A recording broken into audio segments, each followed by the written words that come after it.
ขอความนอบน้อมแด่พระรัตนตรัยอันมีพระพุทธพระธรรมพระสงฆ์เป็นสรณะที่พึงขอกราบแนบไต่ไหวสาถวายความเคารพมายังครูบาอาจารย์พระมหาเถรานุเถระตันเจ้าคณะพระสังฆาธิการพระภิกษุสามเณรเจ้าจุโตนจุองค์เนกูวัดวาอารามพร้อมถึงสำนักที่พักสงฆ์โดยเจริญปอนมายังบรรดาปออกไม่ออกศรัทธาสาธุชนนักศีลนักบุญคุณดีทั้งหลายเนาะปอหลงแม่หลงปอลุงแม่ป่าปีป่าหน้าเอาอาศรัทธาตินจ้องห้องวัดเท่าแก่หนุ่มกำใจยิงต่างหลายบ่ายมาก็มาฟังรายการเนาะรายการนี่ก็คือตั้งแต่บ่าย3 ถึง 5 โมงเป็นรายการสดตั้งแต่วันจันทร์ถึงวันศุกร์เนอะศรัทธาวันเสาร์วันอาทิตย์มีตั้งแต่วันจันทร์ไปแล้วก็ครูบาอาจารย์ก็หลายตุนเนอะที่เปิดมาออกรายการนี่นะศรัทธารายการนี้ก็ตุลุงเปิดใส่จือหือตุลุงว่ารายการสารธรรมยามบ่ายมอบหมายถวายเวลาหือตุลุง2 วันโดยการวันจันทร์แล้วก็วันการวันพุธวันหนึ่งเนาะ มาวันจันทร์วันการก็ตุลุงก็เป็นนักค้นคว้านะเอาเรื่องนั้นเรื่องนี้มาเราสู่จู้กันฟังก็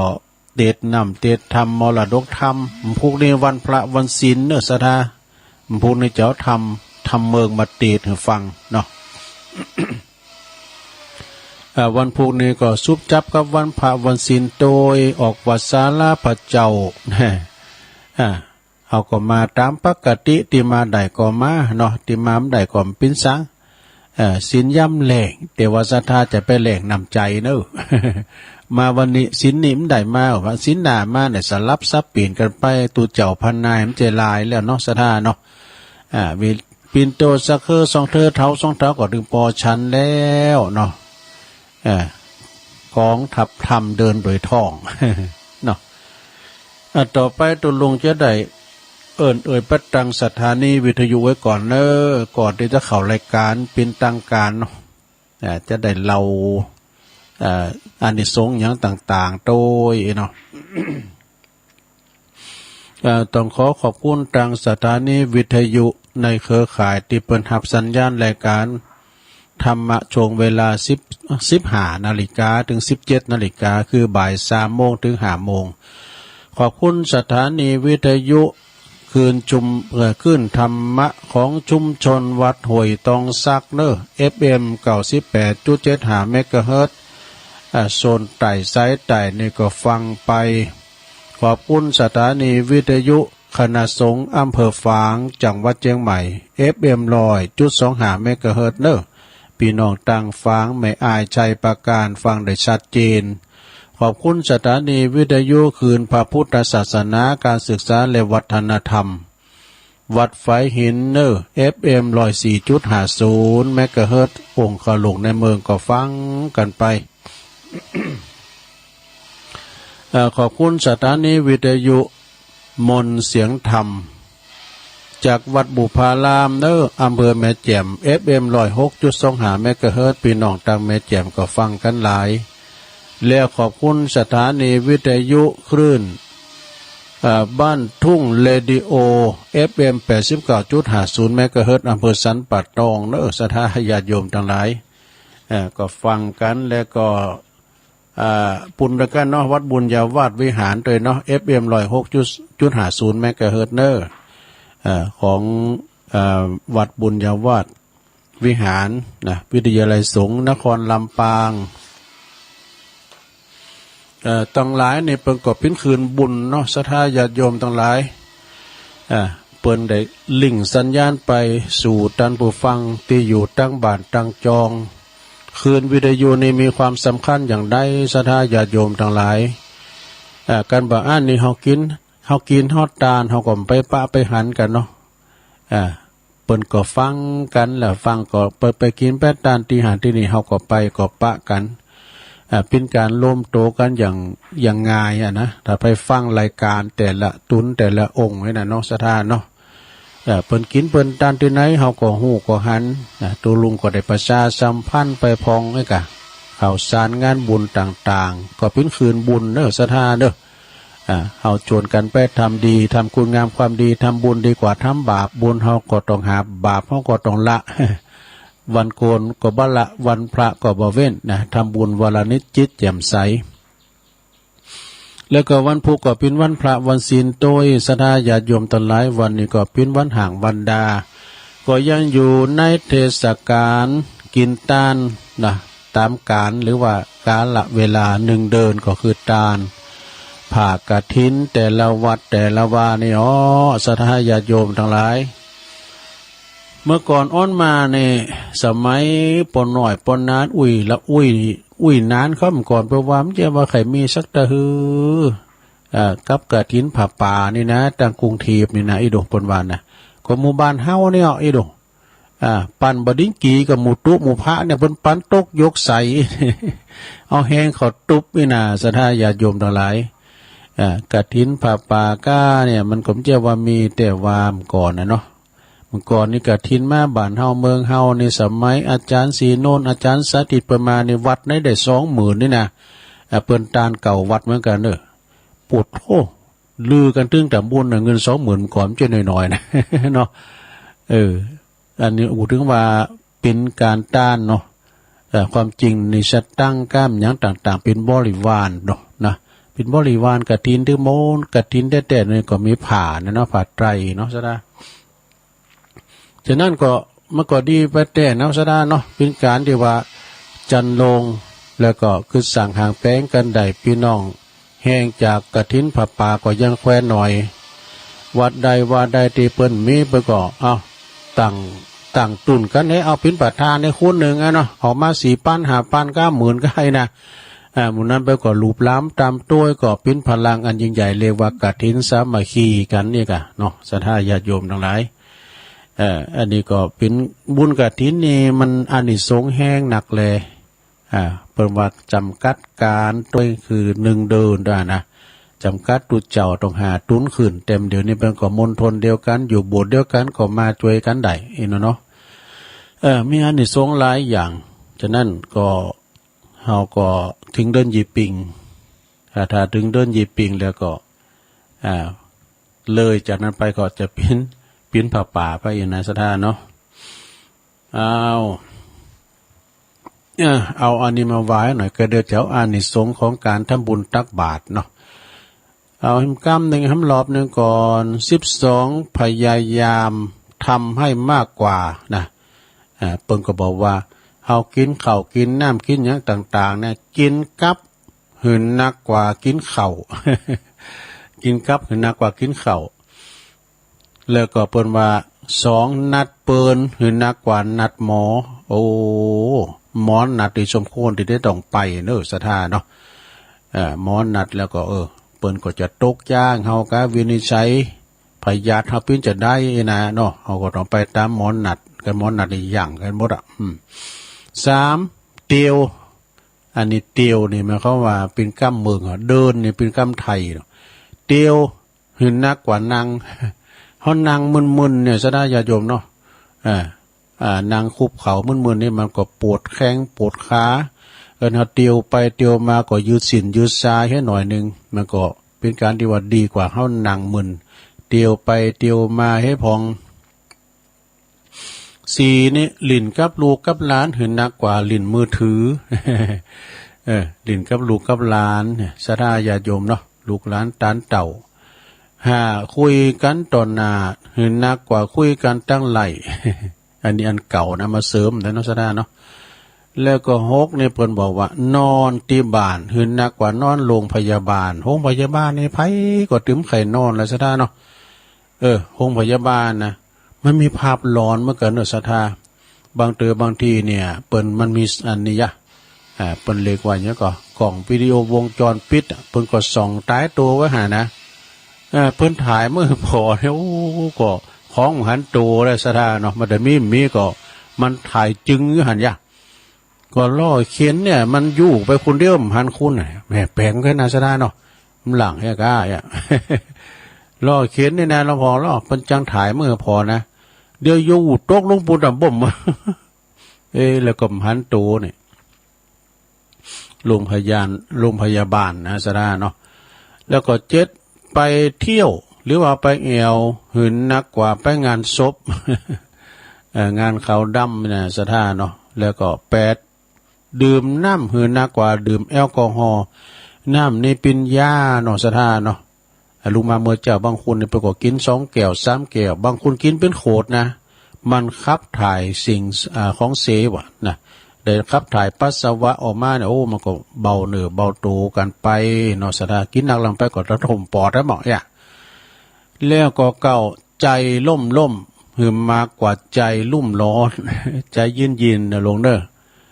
จะทำอย่างก็ใจยินใจยินเหมือนน้ำลูกไก่ไว้ ข้อที่10ลงเป็นถาดคุณตีเฮาหักหืนนักกว่าเป็นถาดมาแมว มาแมวนี่มันประจำกับวัดแต่วัดเจ้าก่อนไปงานตำรวจนะวันนี้เป็นวันตำรวจตำรวจเพิ่นก็โอ้ตัวรู้ไม่คิดตัวแล้วเลยเราก็หักมาตำรวจเขาไม่หาตัวกับเขาก็ไม่หาตัว6 7เกิดมา2 ตัวความจริงเงินมันเกิดมาหาตัวมาปู้มีอยู่2 ตัวมาแม่มี3ปรากฏว่าเหลือมาแม่2 ตัวแล้ว3 ตัวน่ะเขามาขอกำเนิดว่าตุลุงก็จัดค้างว่าจะดีเขาเอาเลือไว้กับมาแม่ก็ขึ้นตัวนี่ก็เล่งไปเนาะซะนะเนาะสุนัขะ11ฟังธรรมหืนนักกว่าคำนินทานี่กรรมนินทาเนี่ยซะนะเอ้ยมันถึงมากับกรรมสรรเสริญมันของกูกันไผมันจะว่าซักเสริญเฮาตลอดเวลาสักวันเปิดก็ถึงเรานินทาเฮาละนะเป็นธรรมดามันทำคู่กับโลกเรียกว่าโลกกระทำ8มันมี4กูอ่ะนะมียศมีลาภเสริมลาภมียศเสริมยศมีสรรเสริญแล้วก็มีนินทามีสุขแล้วก็มีทุกข์อันนี้เป็นธรรมดาของโลกเนอะมาด้วยกันเนาะทำคู่กับโลกแล้วก็12รักและเมตตาให้มากกว่าเกลียดชังกันนี่ทำเสียในวันนี้เปิ่นว่าหักกันแป้งกันนี่กะสะดาเนาะดีกว่าจ้างกันถ้าจ้างกันอยู่ที่ไหนเป็นสงครามนะถ้าจ้างกันเนี่ยถ้าว่าหักกันนี่อยู่ไหนก็โมนอกโมนใจตามมือบรรยากาศหรือว่าโลกนี่สดใสกว่าหักกันแป้งกันเปิ่นว่าหักกันเหมือนปีดีกันเหมือนน้องปองดองกันเสมือนหยาดประเทศชาติศาสนาของเขาก็จักการกรุงลุงเริงเนี่ยนะสะดาญาติโยมทั้งหลายเอามาเสริมไว้สักหน่อยเนาะสะดาตอนนี้ไปก็เอานี่มาวาทำกรรมหนึ่งก่อนสะดาญาติโยมทั้งหลายวันนี้เป็นวันตำโหนดเจ้าตุลุงก็ไปสวดมนต์โดยเปิ่นที่โรงพยาบาลโรงพักกันเนาะที่โรงพักสพ.ดอยหล่อสาธุเจ้าเก่าตุนมีหลวงพ่ออำเภอปิ่นเก้าเป็นประธานเนี่ยเนาะ ก็ตุลุงก็เป็นอันไปพรมน้ำมนต์ว่าไปหมดเอาตุลุงขึ้นโรงพักเลยใจหายวาบเนี่ยเป็นว่าเอาขึ้นไปพรมน้ำมนต์ ขึ้นโรงพักก็ไปพรมไปพระวันสุมาเด้อหลวงตุลุงก็ไม่เคยหันสักกรรมตื่นกันแล้วมาหันเจ้าตุลุงมาได้เป็นห้องมืดเป็นว่ามี4 กงปี4เนี่ยเพิ่นอันเดียวไว้ฝากขังนะตุลุงไว้ว่ามาขังโธ่ถ้าพอมืดมันจะมีไฟฟ้าสะดาตุลุงก็พรมน้ำมนต์มานี่ไปมันไปมานเนอะเนาะเปิดไฟจะไปมาไข่เข่าหน่อย ว่าแบบเนาะวันนี้เป็นวันตำรวจก็ขอเจ้าหน้าที่ตำรวจผู้พิทักษ์สันติราษฎร์เนาะบำบัดทุกข์บำรุงสุขกับพี่น้องประชาชนขอเจริญในหน้าที่การงานเนี่ยขอเจริญขันกูปีเนอะเองกะไปอวยพรเพิ่นนะสาธุตัวลุงปั่นอย่างอื่นมากะอย่าง2 ตัวโอ้ตำรวจคนนี้อย่างหูหมดอันนี้มาไหว้เกิดเนื้อศรัทธาเด้อ อันนี้มาวาเสียก่อนเอาอันนี้มาวาเสียก่อนก็คืออานิสงส์กฐินเนอะอานิสงส์กฐินหรือมันสมกับหน้ากฐินเปิ้นเนาะในยามนี้ก็หน้ากฐินก็เดินมันสมกับงานกฐินเปิ้นเปิ้นก็บอกว่าเนื่องจากว่าอานิสงส์กฐินฉบับวัดประสาทนี่นะหนังสือนี่ริมจะใหญ่ก็เปิ้นได้รับมอบหมายหลวงพ่อเอาเหอะมันมีเนี่ยวัตถุดิบเนี่ยตุลุงเปิ้นเอามาถวายหลวงพ่อริมใหญ่เนื้อความเริ่มตีปัจจุบันนะวัตถุเมื่อว่าพระพุทธเจ้าประทับอยู่ที่วัดพระเชตวันมหาวิหารมีอยู่หันครั้งหนึ่งเนอะวันครั้งเมื่อในก่อนเข้าพรรษานี่ก่อนเข้าพรรษานี่พระมหาโมคคัลลาพระมหาโกณทัญญะนะพร้อมโดยเหล่าพระภิกษุตั้งหลายเนี่ยเปิ้นก็จะขออนุญาตพระพุทธองค์เพื่อจะได้ไปจาริกไปสู่เมืองสาเกตนครข้างนั้นก็ไปขั้นไปถึงเมืองสาเกตนครข่าวการมาถึงของพระมหาโกณทัญญะและก็เหล่าภิกษุทั้งหลายก็ทราบหูไปถึงพระยาสาเกตเนอะพระยาเจ้าเมืองสาเกตพระยาเจ้าเมืองสาเกตก็จึงนิมนต์หืบมาพำนักพักอาศัยที่พระอารามหลวงแห่งเมืองสาเกตนครในกาลต่อมาเมื่อครบ3 เดือนแล้วเนาะถึงวันออกพรรษาพระมหาโกณทัญญะจึงกล่าวอ้ำลาแก่พญาสาเกตเพื่อจะไปจาริกบุญไปจาริกบุญพญาสาเกตก็ทรงขอพระมหาโกณทัญญะพำนักพักนี้ก่อนนะขอนิมนต์พำนักพักนี้ก่อน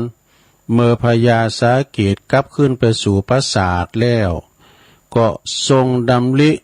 ว่าชีวิตของคุณเฮานี่มันบ่แน่นอนเช่นว่าชีวิตของพระองค์เนี่ยนะบอกฮู้ว่าวันพุกวันฮือวันใดวันหนึ่งหัวเนาะแล้วก็ถ้าพระองค์ได้ถึงแก่การกิริยาสิ้นคาบสังขารไว้แล้วคือมาข้ามาเปิ้นเลยละสังขารไปเลยเนาะ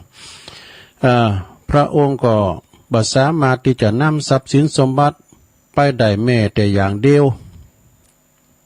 ก็ควรที่จะได้ตั้งเป็นตุนกฐินเนี่ยปะ จะตั้งตุนเป็นกฐินแก่พระมหาโกณทัญญะแล้วก็เหล่าพระภิกษุทั้งหลายพระองค์ก็เลยทรงให้ราชบุตรจัดเตรียมผ้ากฐินไว้เมื่อพร้อมแล้วก็จึงเสด็จไปสู่พระอารามหลวงพร้อมกับเครื่องอัฐบริขารกฐินต่างๆอันประกอบไปด้วยข้าวน้ำโภชนะอาหารต่างๆนะ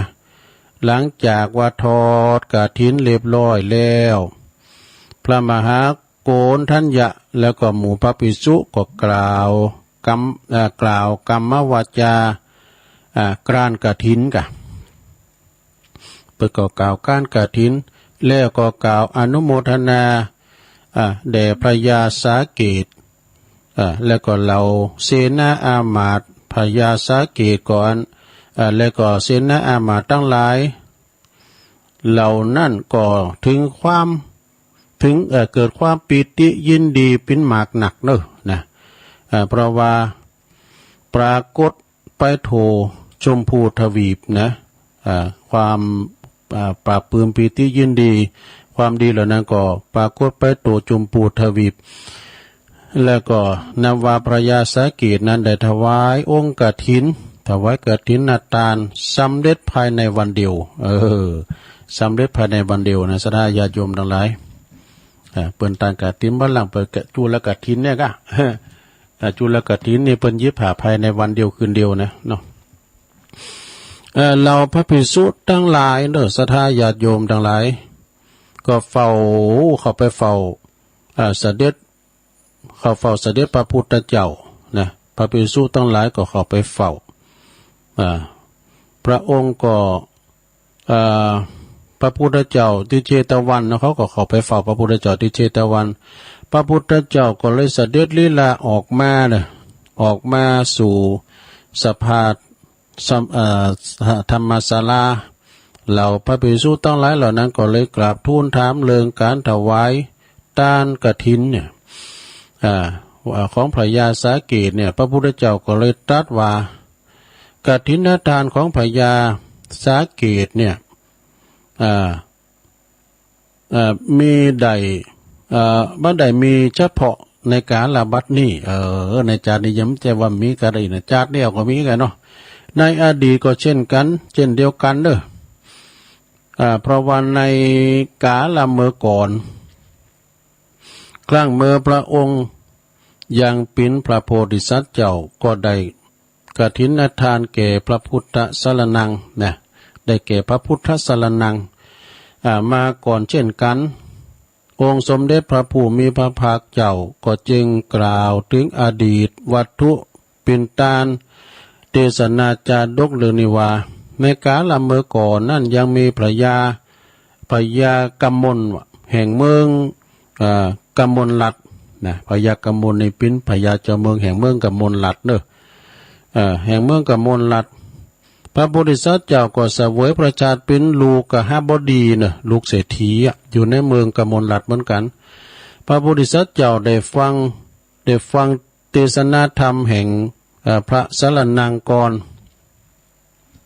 ก็เกิดความเหลื่อมใสศรัทธาจึงหือบ่าวไพรของตนเนี่ยจัดเตรียมผ้ากฐินทานผ้ากฐินแล้วก็เครื่องทายทานต่างๆทายธรรมต่างๆนะแล้วก็พากันเข้าไปสู่สำนักแห่งพระสรณังกรน้อมถวายองค์กฐินทานแก่พระภิกษุอันมีพระสรณังกรเป็นเป็นประธานนะในขณะนั้นที่ถวายผ้ากฐินทานนั้นพระโพธิสัตว์เจ้าก็ปรารถนาหือพระองค์ได้บรรลุถึงสัพพัญญูตัญญาณเนี่ยเป็นปรารถนาปรารถนาเป็นอย่างนั้นเนาะถึงกาลเย็นมาเนาะพระโพธิสัตว์เจ้าก็เข้าไปเฝ้าพระสรณังกรทรงถามถึงอานิสงส์ของการถวายทานองค์กฐินทานเนี่ยนะพระสรณังกรก็เลยกล่าวถึงอานิสงส์ของการทานกฐินว่าบุคคลใดนะบุคคลผู้ใดได้หากฐินทานเมื่อเกิดมาภายหน้านี้ยอมสมบูรณ์โดยทรัพย์สมบัติเนี่ยภายในทานกฐินนี่นะเกิดมาภาวะใดจาติได้ก็สมบูรณ์พูนพ้นไปด้วยโภคทรัพย์ทรัพย์สมบัติประกอบไปด้วยเข้าของยศบริวารนี่ดูสนาญาโยมผู้ที่ได้ซื้อผ้ากฐินบ่ว่าจะไป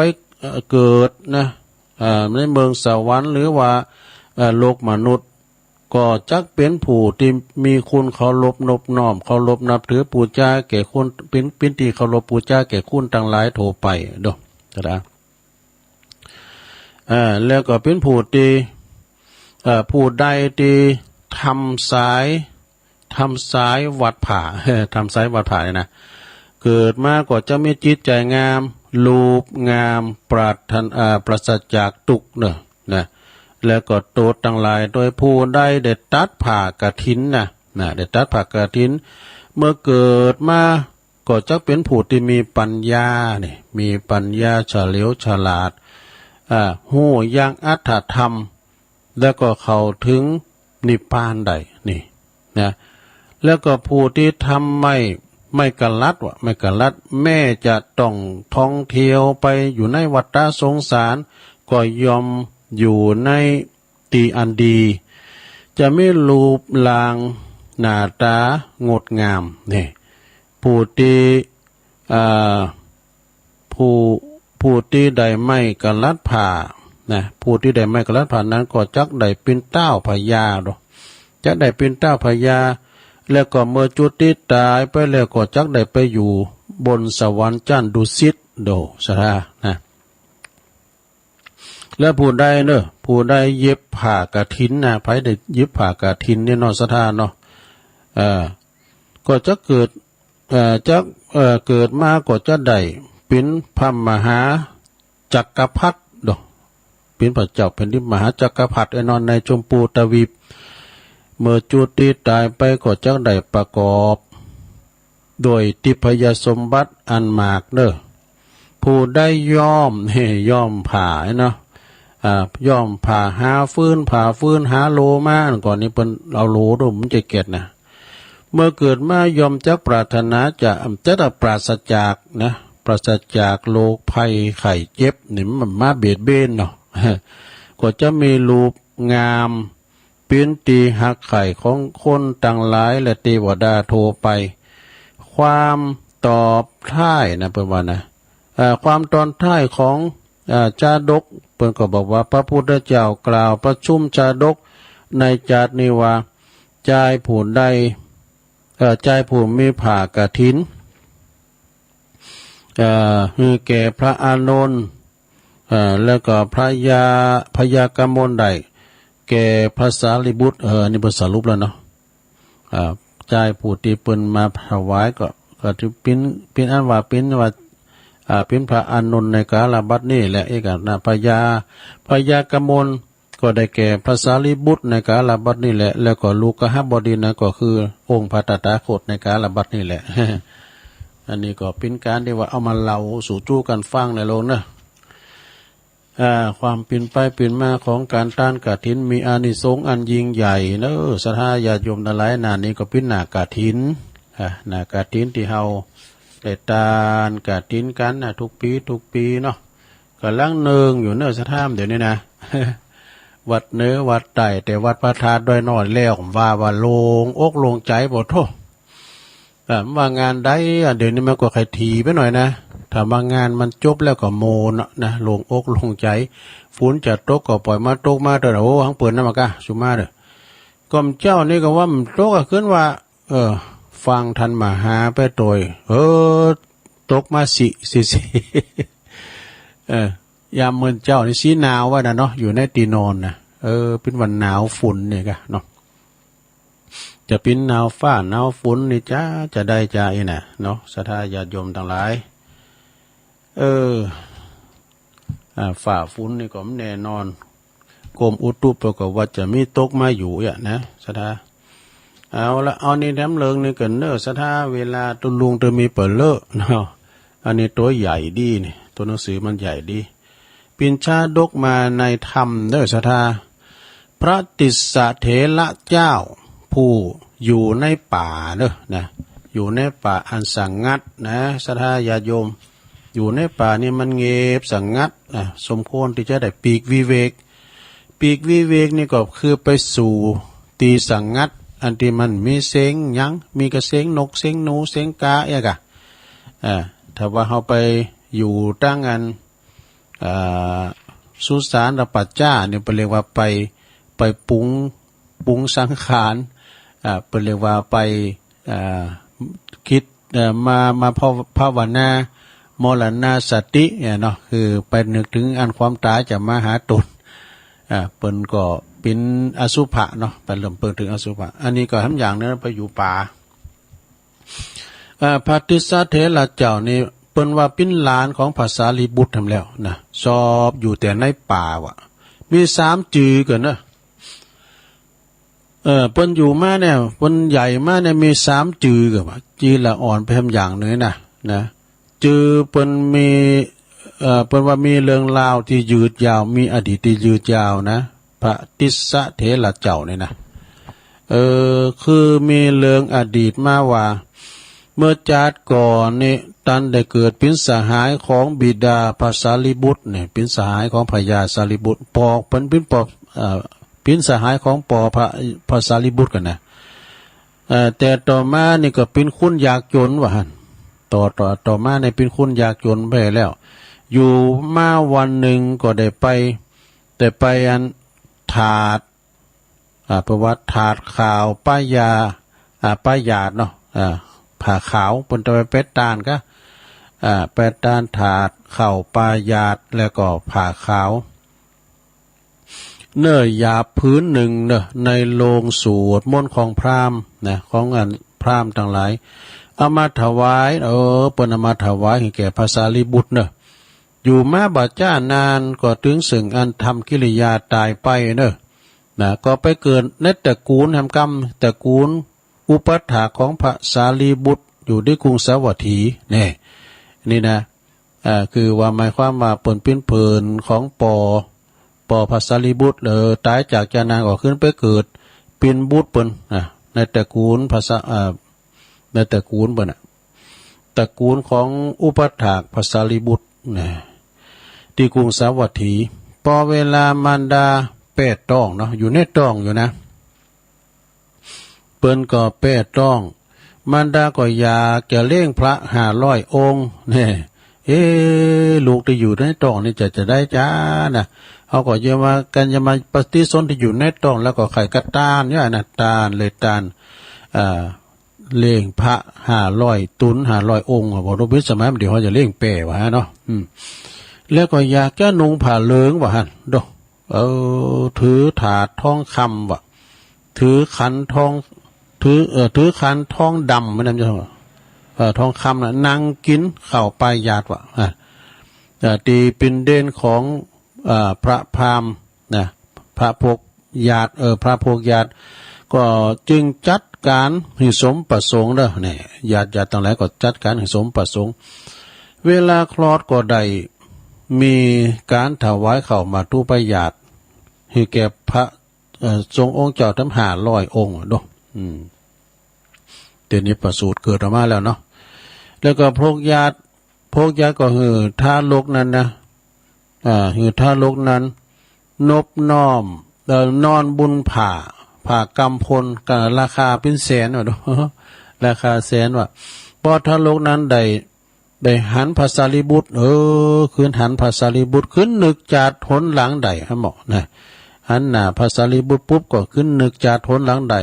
จึงเอานิ้วมือเนี่ยเกี่ยวผ่ากำพลชูขึ้นถวายพระสารีบุตรว่าพวกญาติก็ขอพระสารีบุตรต่างจือให้กำล้อนะท่านก็จึงได้ต่างจือว่าเวลาได้เพิ่นได้ต่างจือเนาะจือว่าติสสะเนี่ยละอ่อนนี่จือว่าติสสะนะพอเวลาติสสะกินอาหารเนาะกินหาเองได้แล้วก็มีการทำมงคลเล่งพระแถมเวลาต่างจือนะต่างจือเพื่อก็เวลาเจาะหูเวลาเลิมนุงผ่าเวลาไหวจุกก็จะทำบุญเล่งพระอีกข้าวละ500ก่อนนี้เป็นมีปีติรีตองนักเนาะเป็นโกนจุกกาแปลงจุกกาเนี่ยก็มีหมดเมื่อเวลาอายุเป็น7 ขวบเนี่ย7 ขวบก็เปิ้นก็ได้ออกโบสถ์เป็นสามเณรเห็นว่าหั่นแต่มาบวชเป็นสามเณรเมื่อบวชแล้วเป็นสามเณรแล้วบ่จ้าบ่นานก็เข้าไป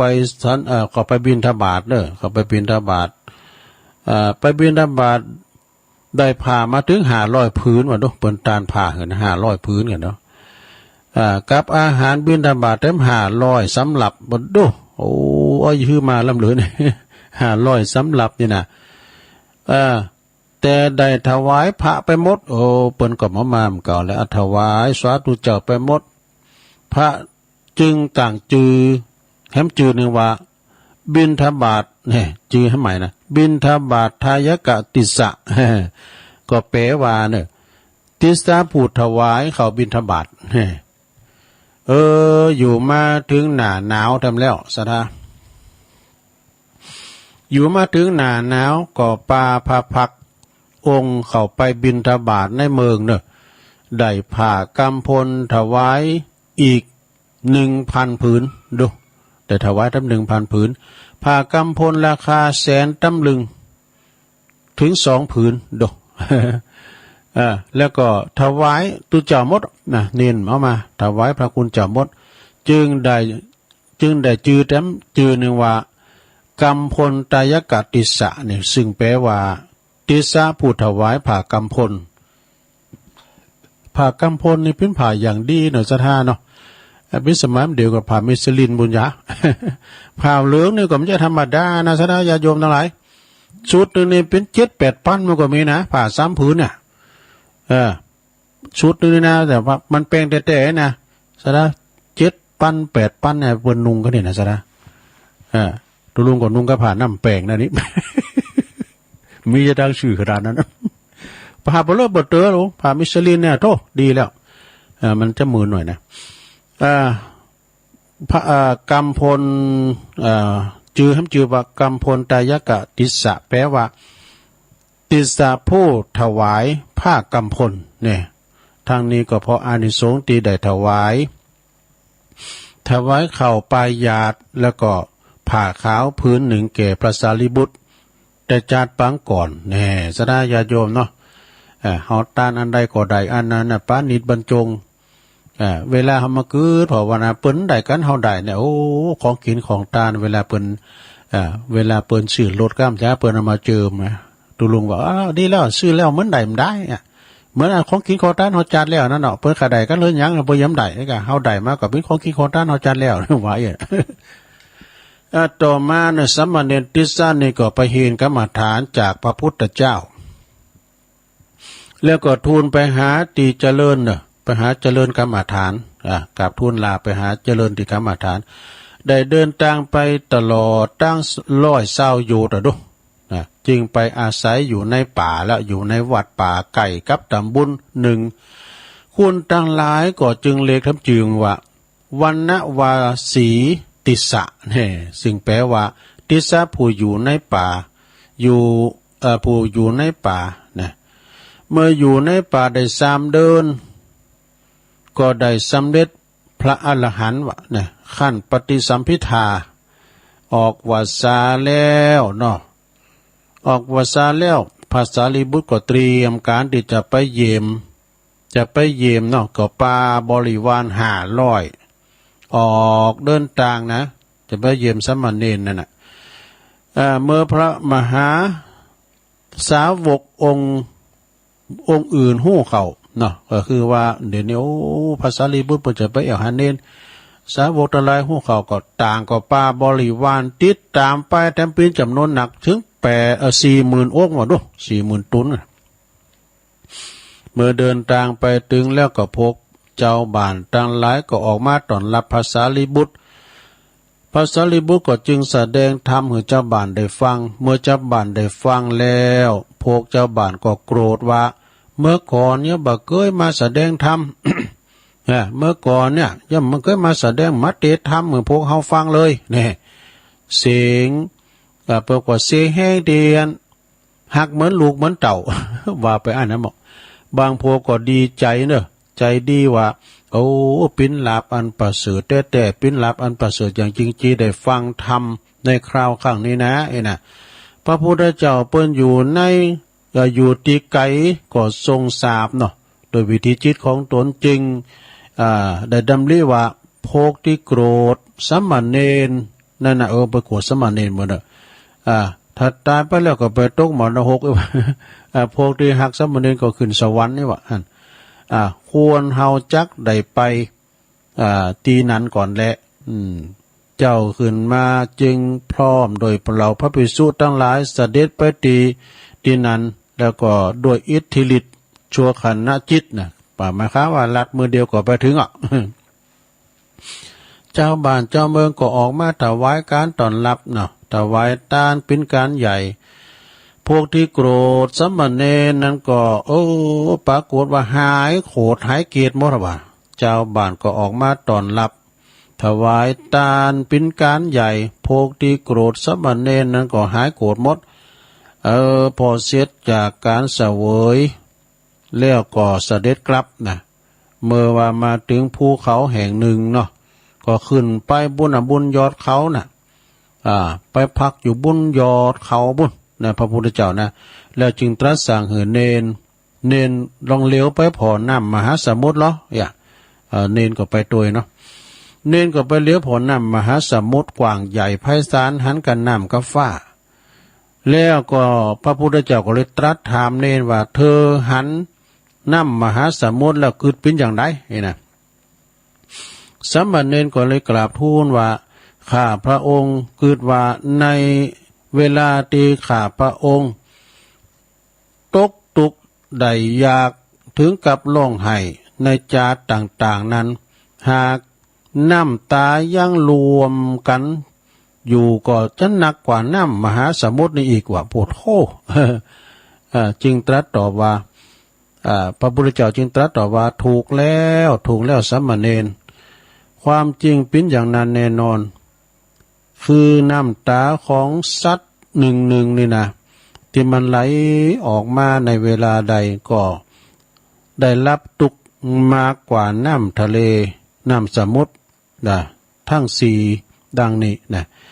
ต่อมาภายหลังสามเณรติสสนะก็ได้บวชเป็นตุเจ้าแล้วก็ได้ชื่อว่าพระวณวาติสะเรื่องนี้เปิ้นก็จริงหันว่าถึงบุพกรรมเนาะกุศลต่างๆถึงบุพกรรมในงานกุศลต่างๆเนาะที่ได้อย่างชัดเจนว่าทานสิ่งใดไหวจาดหน้าก็จะได้บริบูรณ์โดยสิ่งนั้นนะฮะจบนี่ทานเรื่องนี้เนสนาญาโยมชาดกเรื่องนี้นะอันนี้อูดถึงเรื่องการกินการทานเนสนาเนอะพระติสสะเถระเจ้าก็ได้จบลงไปศรัทธาญาติโยมทั้งหลายเดี๋ยวกาไว้ก่อนนี่ก็อ่านไปแล้วนะเป็นนิทานชาดกก็เดี๋ยวจะเอาเรื่องอานิสงส์การบิณฑบาตทำกรรมหนึ่งนะมาเล่าช่วงที่สองเนาะศรัทธาญาติโยมทั้งหลายก็ถ้าหับฟังกันไปนะวันนี้ก็ขออนุโมทนากับศรัทธาญาติโยมที่ฟังกันตัวลุงก็ลงเช็คระบบแล้วได้ยินกันหมดเนาะตั้งเมืองฝางก็ดีตั้งองค์ขลงในเมืองตั้งแม่แจ่มตั้งสายตั้งจอมต้องก็ดีเนาะก็เลยขอประกาศข่าวสารงานบุญอันใหญ่หลวงทำกรรมหนึ่งเนาะความจริงกฐินมีครูวัดแต่ว่ากฐิน200 วัดนี่ก็เหมือนเดิมเนี่ยวันที่30เนี่ยตุลางานมหาทานบุญกฐินอันยิ่งใหญ่200 วัดเดี๋ยวนี้เปิ้นเตว่ามี300 วัดเลยนะนาดีวัดมอนฤาษีเนอะในเมตตาบารมีธรรมอาจารย์พระครูสุเมธธรรมเสวีพร้อมด้วยคณะศรัทธาและก็คณะสงฆ์โดยมีมหารัตนอุบาสกนายกอบจคุณพิชัยเลิศพงษ์อดิศรนะอันนี้เป็นประธานฝ่ายฆราวาสเนาะและได้รับเมตตาอันยิ่งใหญ่ในพระเดชพระคุณเจ้าพระคุณสมเด็จพระมหาธีราจารย์กรรมการมหาเถรสมาคมวัดเชตุพนวิมลมังคลารามวัดโพเนาะอันนี้เปิ้นปิ้นฝ่ายบ้านประสิทธิ์ปิ้นประธานเนาะพร้อมกับคณะสงฆ์หลายเนาะสดาเนาะในวันที่30นะก็ขอประกาศเชิญชวนเจ้าปีในหนองสตาพระจะมาหยอดเลนก็ดีพระจะมาใส่บาตรสตั้งก็ดีเนาะโอ้คนจะหนักหรือปล่อยลง3 ปอยก็นะก็มากันได้แต่ว่าที่เศร้าเก่ามาเลยเนาะสดาเนาะมันจะคือขักปันไหนเนาะตูเจ้าภายในก็เลิงหามเด้อสังฆาครูบาที่บ่จะมากันแต่ละวัดหาตุนเนี่ยโดแล้วก็ผู้ติดตามผู้ที่ช่วยงานแถมเนี่ยนะเขาจะมาเปิดท้องตาลก็ได้เอกแล้วก็ไผจะมาลมใส่บาตรก้าอีกก็ได้นะที่วัดมอนฤาษีวันที่30เด้อ30 ตุลาก็ต้มกันหลายตี30 ตุลานี่นะฉะนั้นก็ประกาศไปเนาะที่ไก่ที่ไหนก็มาหรือว่าจะมาทำบุญวันที่29ก่อนก็ได้29นี้ก็เป็นวัดของอาจารย์พระครูสุเมธธรรมเสวีนั่นแหละนะงานบุญต่างๆตุลุงก็ประกาศตอนมื้อเจ้าเนาะอันนี้คือเป็นกรณีพิเศษนะวันที่30 ตุลาเนอะที่วัดม่อนฤาษีเวลา9 โมงเป็นต้นไปมาเจ้าให้หน่อยนะศรัทธาญาติโยมตุลุงก็ลองจัดตักพอตั้งลายนี่ก็มีหลายศรัทธาที่เปิ้นตักกันเข้ามาเนาะก็แม่ชีจินพานีอู่ทองก็ตักเข้ามาพี่ใหญ่บรรจงกันทวงนำดิบเนอ ก็ตักเข้ามาเนาะต่างลายแล้วก็คุณแม่กันดาศรีเนตรฟังจากหางดงชัดเจนดีแล้วก็มีแม่หลวงสายฝนจันทร์กุลนะฟังจากน้องผ้าขาวแล้วก็มีคุณแม่สิรินทิพย์บุญเลิศอันนี้อยู่ทั้งกรุงเทพฟังทางเฟซทางไลน์เนาะคุณแม่เดือนเพ็ญทิมวางฟังอยู่เนอจากน้องปุณเนอตีน้องหานำบ่อโลงปุ้นนะแม่วางชมรมสกาย76ด้วยเนาะแล้วก็อนิยมยุพินหอมมาลาพี่น้อยจากแม่โยกด้วยอันนี้เปิ้นก็ตักเข้ามาทางไลน์นะตอนนี้ไปแล้วเวลาทำหานาทีตุลุงก็ลองเช็คคืนชงแรกเนาะก็เดียวชงที่2ก็เช็คคืนกันไลน์ให้หน่อยนี่นะ ถ้าว่าไผจะโทรมาก็โทรมาที่เบอร์0899556506ลองเช็คคืนเช็คสายพอก่อนเนาะ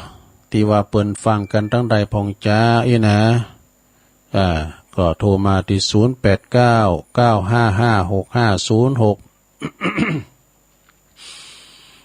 อยู่ตั้งใดไก่ก็ดีแต่ดับว่าไผที่จังทุ่มเจ้ามันได้ยินมันเต้นเบอนะโทรต้นแรง พอสายมันจะห่างหน่อยนะเจริญปอนเจริญปอนฮัลโหลอยู่ตรงใดแม่บัวพัดสาธุเนอแม่บัวพัดนะกุหลันแต่วันคิดบ่ได้ไปแต่ตุลงเฮ้ยพอกะถิ่นมันผมได้30พอดีว่ะต้นซ่านจะลงประกาศให้เนอะฮะประกาศให้เตยเนอะกะถิ่นวันที่30นะวัดหยังวันที่30มันติดวันที่30อ่ะวัดหยังก็วัดต้นซ่านนะวัดดอนชัยเกษมดอนชัยเกษมเนี่ยดอนชัยเกษมต้นซ่านวันที่กะถิ่นวันที่30ยินดีแม่เนอสาธุสาธุกฐินนั่นมีให้กูวัดในสถานเจริญปอนลุงอยู่ตั้งได้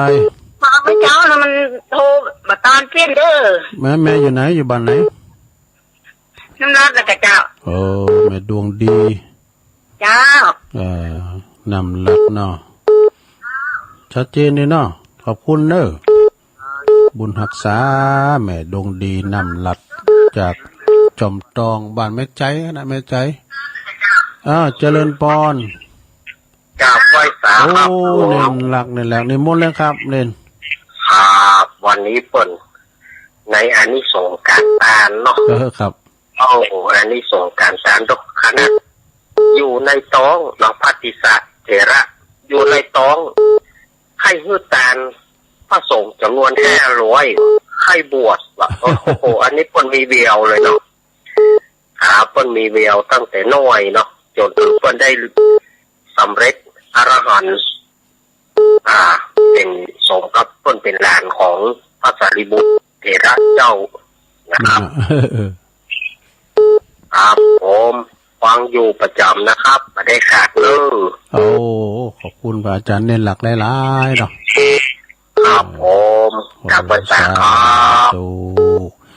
สมณเณรเอาหลักปัญโยนันเด้อเปิ้นอยู่วัดสันเมืองเปิ้นก็จะตั้งทำโรงด้วยนะเดินยีปิงเนี่ยเนอะวันที่78เนี่ยนะเจริญปอนเจ้ากับพระเจ้าตุลุงแม่ปราณีเนาะเจ้าฟังอยู่เนอะมณีจรมันได้ไปปฏิบัติก็ยังฟังตุลุงอยู่ผู้เข้าตนนี่เตอะกูต้นกูองเนาะกูตนกูองก็ฟังมันสบายใจตุลุงไม่นะให้กำลังใจตุลุงเด้อขอบคุณแม่นักเด้อเจ้าตั้งฝังนี่ชัดเจนเลยนะเจ้าชัดเจนดีเนาะเจ้ากับอาจารย์นะเจ้าขอบคุณตุปิโจโต้ยนะสายต่อไปเจริญปอนแม่มารีวันพี่เคาะงานเลยเจ้าบันคายเนาะบันคายพี่เคาะงานเจ้าชัดเจนดีเหรอได้ยินชัดดีเจ้าดีแล้วแล้วก็ไปวันนี้ไปโรงพยาบาลฝางไปตรวจมาเจ้าดีแล้วปันหอมปันหายนะแม่เนอ อยู่ดีมีสุขสาธุเอิ่นไปหน้าเมืองด้วย หน้าเมืองน้อยมาเจริญปอนเจริญปอน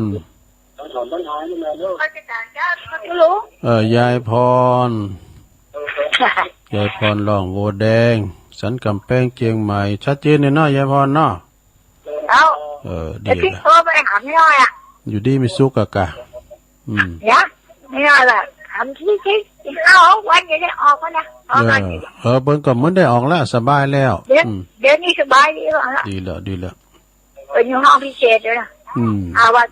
มาแอลให้แล้วถึงยื้อไปสูงใจไปเองกันเนอะสาธุยายพรโอ้ก็ขออวยพรเถอะแม่เดี๋ยวปันหอมปันหายเนอะเจริญปอนจ้าการไม่ตาเจ้าตุลุงฟังคุณแม่สลินทิพย์เนาะเจ้าฟังอยู่วันนี้แจ้งแล้วมีแดดมีฝนน่ากันได้อันนี้แดดดีเหรอจ้าโอ้วันก่อนนี้อันฟังตุลุงอยู่ได้เลยอ่ะฟ้ามันผ่า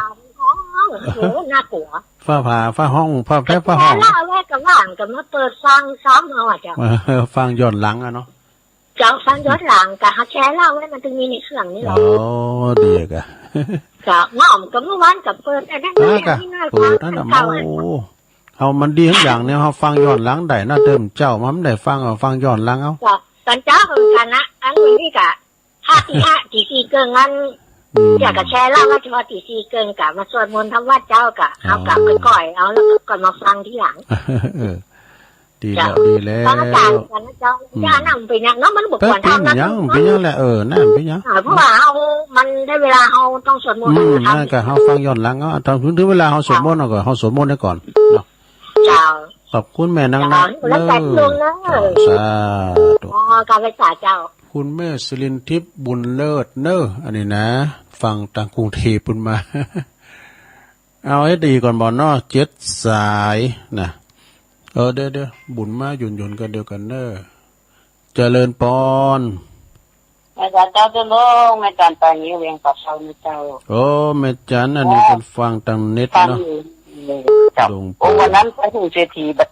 กำผู้ลงสักกำได้พินยังจะไปเมื่อคืนเมื่อวันไม่ได้อยู่ไปแล้วไปเมื่อคืนเอาน้ำไปพินยังน้ำเข้าคลองไปเจาะวันนั้นเจาะขอบคุณแม่นะขอบคุณหลายๆแม่เด้อ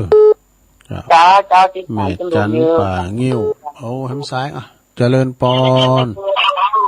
ไว้สาหลวงพ่อกะเกำลังใจทุกคนป่วยทุกคนเทศเนาะ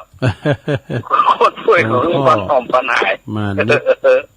ก็ยอดให้น้อยหมดเวลาเนี่ยได้สุกแรกไปยังได้อยู่ได้เนาะมันได้อยู่กันวันพุธก็ว่าได้อย่าไปพวกวัดทุกเสียไม่ได้ไปมันพูดไปมันบนชั้นเพนอ่ะมันพูดอ่ะโอ้กะพูดไปในมุนชั้นเพนวางในงานเยอะแต่งานนักมาตรงเนาะไม่ได้ขาดกันแต่โอ้หลวงพ่อก็มีหลายก็งานบุญมีหลายตีเนาะเมื่อก่อนติดกันไปเจอเดี๋ยวหาเจอว่าที่กับประเทศจีนมาเปิดทำไมอ่ะถ้าเจอทะเลตัวนี้เป็นก็ห่างแล้วเนาะไม่น่ะพูดกับวันศีลนะหมออ่ะวันศีลที่เราฟังทำกันตลอดถึงเป็นนี่เป็นมันเนอะโอ้ดีกะฟังดูดีโอ้ยฟังกันสุดเดี๋ยวนี้เป็นลุงแต่เตะได้แบบมีปัญหาทับก็ไม่เป็นเลิกเองเนาะขอบคุณนะไว้สาครับโอ้ครับขอบคุณนะสาขอบใจเด้อเนอะสาธุขอบคุณหลายๆน้องพอมันนิดเนอะอันนี้ก็พ่อผู้นำบุญเนอะนะนักลาบุญตัวก็โทรมาให้กำลังใจตุลุงโดยเฉพาะไวสานะครับเนอะเอาแล้วเนาะก็เดี๋ยวตุลุงพักให้แป๊บก่อนเดี๋ยวมาฟังกันต่อช่วงที่สองไปหมุนขึ้นไปไหนเนอะเดี๋ยวจะมาเราในทานน้ำเลินหนึ่งในสงการบินทบาทเจริญปอน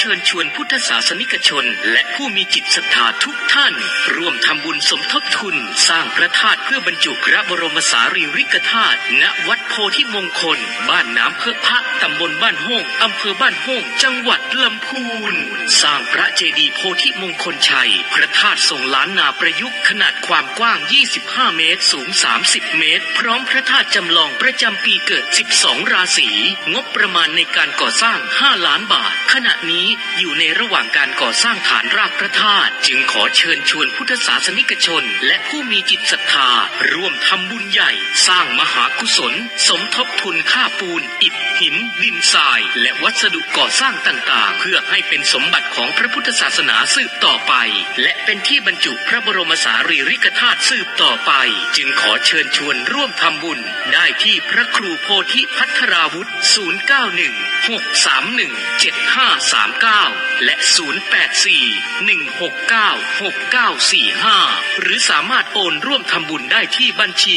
กรุงไทยสาขาบ้านโฮงชื่อบัญชีร่วมทำบุญก่อสร้างพระธาตุเจดีย์ศรีโพธิมงคลชัยเลขที่บัญชี514-1-0425-5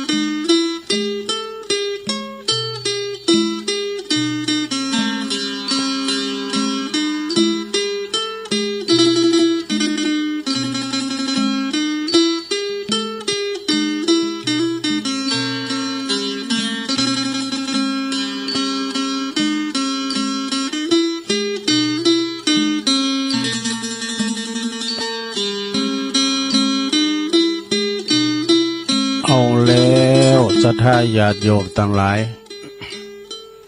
มาปบมาปะกันจุโมงที่2รายการสารธรรมยามบ่ายเนอะสารธรรมยามบ่ายดำเนินรายการโดยต้นโตแห่งอาตมาภาพเก่ากระผมตุลุงนันชัยวัฒนาคเสโนแห่งวัดพระธาตุดอยน้อยตำบลดอยหล่ออำเภอดอยหล่อจังหวัดเชียงใหม่ก็มาปะกัน2 วันจันทร์วันกาฬเนอะวันนี้ก็เป็นวันจันทร์และเป็นวันห่างวันดามพุกวันพระวันศีลโดยสดาญาติโยมทั้งหลายศีลออกว่าศาลาพระเจ้าบางพองเปิ้นจัดต้านผ่ามผู้ก็มีนะแล้วก็เป็นวันศีลก็ศรัทธาก็มาวัดตามปกติเนาะวันพุธตุลุงก็จะได้สรรหาทำปืนเมืองเนาะมรดกธรรมมาเตศนาให้มันสมกับเป็นวันศีลนี่แหละเนาะวันนี้มันได้เอามาสักกรรมนะก็เป็นบรรยายเรื่องอื่นไปอานิสงส์ต่างๆนี่ค่ะการตอดกฐินกานะการบิณฑบาตมีอานิสงส์โมศรัทธาญาติโยมทั้งหลาย การกินการต้านอย่างกูสิ่งกูอย่างเฮาได้อยู่สุขสบายนะก็คือว่าบุญจันทร์เดี่ยวปังหลังเองเนาะได้อยู่ได้ว่าได้ตุกเนื้อห้อนใจอย่างแต่ว่าสุขภาพพลานามัยของเฮาก็มีพยาธิพยายามมาเบียดเบนก็มีความสุขตั้งกายคือมีโรคภัยไข้เจ็บสุขตั้งใจก็ปราศจากความโลภความโกรธความหลงกะนะได้ฟังเทศฟังธรรมกันไปฟังกูตุนกูองอย่าแม่จันวานะแม่จันเว้งเป่าฟังกูตนกูองก็ฟังกันไปถึงวันเนาะยกเว้นกับวันเสาร์วันอาทิตย์นะภาคตอนบ่ายนะเนาะแต่ที่จริงก็วันเสาร์วันอาทิตย์ก็มีอยู่คืนอื่นก็มีกันตลอดนะสถาคืนอื่นก็มีกันเฮาก็ไล่ปะที่ไหนก็มาถึงฟังหั่นน่ะเด้อสถาเนาะ เอาละเนาะตุลุงก็ตอนนี้ไปก็จะได้เล่าถึงเรื่องอานิสงส์หยังอานิสงส์ของการ ตักบาตรบิณฑบาตกันนี่กะนะมีความปิ่นมาจะได้ก็ลองฟังพอเนื้อสถานยาวพงนะเนื้อเลืองยอเนาะอานิสงส์เข่าบิณฑบาตที่เขาใส่บาตรไปนะครั้งหนึ่งนะพระพุทธเจ้าเปิ้นประทับอยู่ที่เชตวันมหาอารามเปิ้นว่าในเมืองปาราณสีเปิ้นทรงปรารภถึงการหืดเข่าบิณฑบาตหืดปินตานของนางปิ่มป่าแก่เหล่าภิกษุว่ามีผลอานิสงส์มากนะพระองค์จึงกล่าวถึงเรื่องในอดีตสมัยแต่ก่อนเก่าในสมัยพระเจ้ากัสสปะพุทธเจ้าก็มีใจความว่าเนอะ มีใจความว่าอย่างอี้นะยังมียาจกนะยาจกก็คือปูจกอ่ะ ผู้ที่เปิ้นมีอันจะกินนะที่เปิ้นตุกไหลเขียนใจมีอันจะกินมียาจก2 โพเม2 คุณนี่นะเปิ้นก็อาศัยอยู่ที่เมืองปาราณสีสถาญาติโยมทั้งหลายนางผู้ปินเมนั้นขึ้นมีรูปร่างลักษณะหน้าตาสวยสดงดงามว่ะนะเป็นคุณตุกนะแล้วก็เป็นว่าหน้าตาผ่องใสสวยสดงดงามแล้วก็เป็นผู้ที่มีสติปัญญาตัวนี่มีศรัทธาอันแรงกล้าในพระพุทธศาสนาแต่ว่าโซนสามีกาของเปิ้นนั้นเป็นคุณฉิจิธนีนะเหมาะเป็นคุณธนีทีเนียวแบบเป็นว่านะมันถึงปึงกันได้นะศรัทธาเปิ้นเรียกว่าศรัทธาแบบปอแบบเป้งกันนะบ่เสมอกันศรัทธาแม่ยิงแบบสีภรรยาเนี่ยเป็นคุณสอบหือตานแต่ว่าโพเป็นคุณธนีนะเป็นว่าศรัทธาไม่เสมอกันศีลไม่เสมอกันนี่นะเนาะมีหันวันหนึ่งเนี่ยนางปิมปาผู้เป็นภรรยานี่ก็มาคำนึงถึงเหตุว่าจาตินี่เขาเกิดมาตุกมาจนหลักเป็นคุณตุกคนจนไล่เขียนใจก็เพราะว่าในอดีตชาติปังก่อนนี่เฮาไม่ได้ทำบุญนี่นะเปิ่นเกิดถึงนาจัดแล้วปังหลังเฮาไม่ได้ทำบุญรักษาศีลฟังธรรมด้วยนะนางเกิดใดดังนั้นแล้วก็ค้นขวายจักยวนสามีกาของนางน่ะโลมทำบุญสวยเฮาตุกพันอยากไล่เข็นใจจัดนี่นะชาติแล้วเฮาทำได้ตานได้เนาะชาตินี้เฮาช่วยกันต้านเนาะเฮาปากันต้านแต่ว่าสามีของนางน่ะกล่าวตำหนินางว่าโอ้สวยเขาอยากหมากแป้งเนี่ยหิหามาตือก่อมเป้งปอนะจักหน้าป้อมถึงหลังน่ะมีใจหอตะตานอยู่กะอย่า ไปเกิดไปเกิดนางไว้นางสามีเปิ้นตำหนินางว่านางก็กล่าวถ้อยคำที่ว่าบ่ได้ประโยชน์หยังนะสามีกาเปิ้นน่ะเข้าของตีจะได้มาจะกินก็หาบ่ได้จักหน้าก็บ่ถึงหลังแล้วก็จะมาทำบุญรักษาศีลอยู่กาเนี่ยโผเพิ่นก็ว่าหือตึกเมื่อขั้นลุงเจ้าแล้วนางก็ฟังยาเด้อนะเขาก็เหลือหันหน่อยนี่พอกอกหม้อละนะหุงหาอาหารทำสำหรับกับเขาแล้วก็ทำแบ่งเป็น2 โซนว่ะนะโซนหนึ่งปันกึ่งอันคือโผเป็นกึ่งหนึ่งนะโผเป็นกินกึ่งหนึ่งแล้วก็ยังบ่ได้ยังแบ่งให้สามีกึ่งแล้วโซนว่าแบ่งของโต๊ะนะได้กึ่งมาแล้วก็แบ่งเป็น2 ส่วนให้เหมาะนะคือนางก็ต้องเอาไว้กินส่วนหนึ่งแล้วนางก็เอาไว้ใส่บาตรให้ส่วนหนึ่งเอาเป็นตานนะสะดาเจ้าวันนั้นพระภิกษุรูปหนึ่งเนอะตัวเจ้าตุนหนึ่งอันเป็นลูกศิษย์ของพระมหากัสสปะสัมมาสัมพุทธเจ้าเปิ้นก็มาเดินบิณฑบาตเนาะผ่านมาตั้งหน้าบ้านของนางก็นิมนต์เจ้าข้าอย่างเนาะนิมนต์ก่อนจะใส่บาตรถวายเข้าบิณฑบาตแล้วนางถวายแล้วนางก็กล่าวแก่พระภิกษุตุนนั้นว่านางนี่ขอผลจาดแล้วจาดหน้าจาดใดก็ตามเด้อขอได้ผลอานิสงส์จาดนี้ขอข้าพเจ้านั้นได้เป็นอัครมเหสีก่อนนะดูนางก็ปรารถนาสูงเหมือนกันนะได้เป็นอัครมเหสีของพญากรุงปาราณสีกัมเตอร์อีโดป พระภิกษุตนนั้นก็เลยกล่าวคำอนุโมทนายาถาวริวหาแล้วก็ขอให้นางสมดังความมักปรารถนาเด้อขอให้นางสมดังความมักปรารถนาทุกประการเด้อนะนางก็ขอเหือนสำลิดผลเด้อทุกอย่างทุกประการนี่ก็ทุกเจ้าเป็นปันป้อนให้แล้วกล่าวดังนั้นแล้วนางก็กึดถึงผลอานิสงส์ของการหืดตานข้าวน้ำโภชนะอาหารเข้าบิณฑบาตว่าจะเข้าจะไปเข้าเฝ้าตุเจ้าตัวนั้นก็จะเข้าไปเฝ้าพระพุทธเจ้าพระกัสสปะเถระเจ้านะพระพุทธเจ้าเนาะปางเมื่ออ่านในพระกัสสปะเถระเจ้าเป็นพระพุทธเจ้านะปางเมื่อพระพุทธเจ้ากัสสปะเนาะเกิดมาเป็นผ่านในโลกแล้วก็กล่าวแก่พระภิกษุนั้นว่าทานของนางถวายเข่ามาตู้ไปอยากขังนี้ถึงพร้อมโดยเจตนาสามเนอะให้ดูถึงพร้อมโดยเจตนาสามประการยอมส่งผลอานิสงส์หือนางใดตามความปรารถนาปินเนเตให้ดูพระภิกษุตัวนั้นไหวแล้วก็กลับขึ้นสู่ยังที่อยู่แห่งตนฉันแล้วก็ตั้งแต่นั้นมาปิ้นตุนมา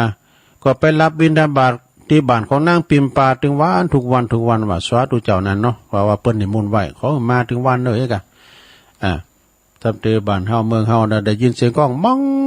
งมามีหยังแล้วน่ะลบนี่ ลบตุลุงวันนี้บ๊ายบายมันใส่เตือนเนี่ยมีหยังเตือนกะมาถึงวันหนึ่งเนี่ยมีอยู่หันวันหนึ่งนี่พระยาปาลาณสีพระยาเจ้าปาลาณสีนี่เปิ้นก็จะไปมีความประสงค์ที่จะออกไปประพาสป่าคือไปแอวป่าไปลาเนื้อสัตว์เนื้อทรายวะไปลาเนื้อสัตว์เนื้อทรายพระองค์ทรงตัดทรงพัดหลงปัดหลงเจ้าหมู่เสนามาทั้งหลาย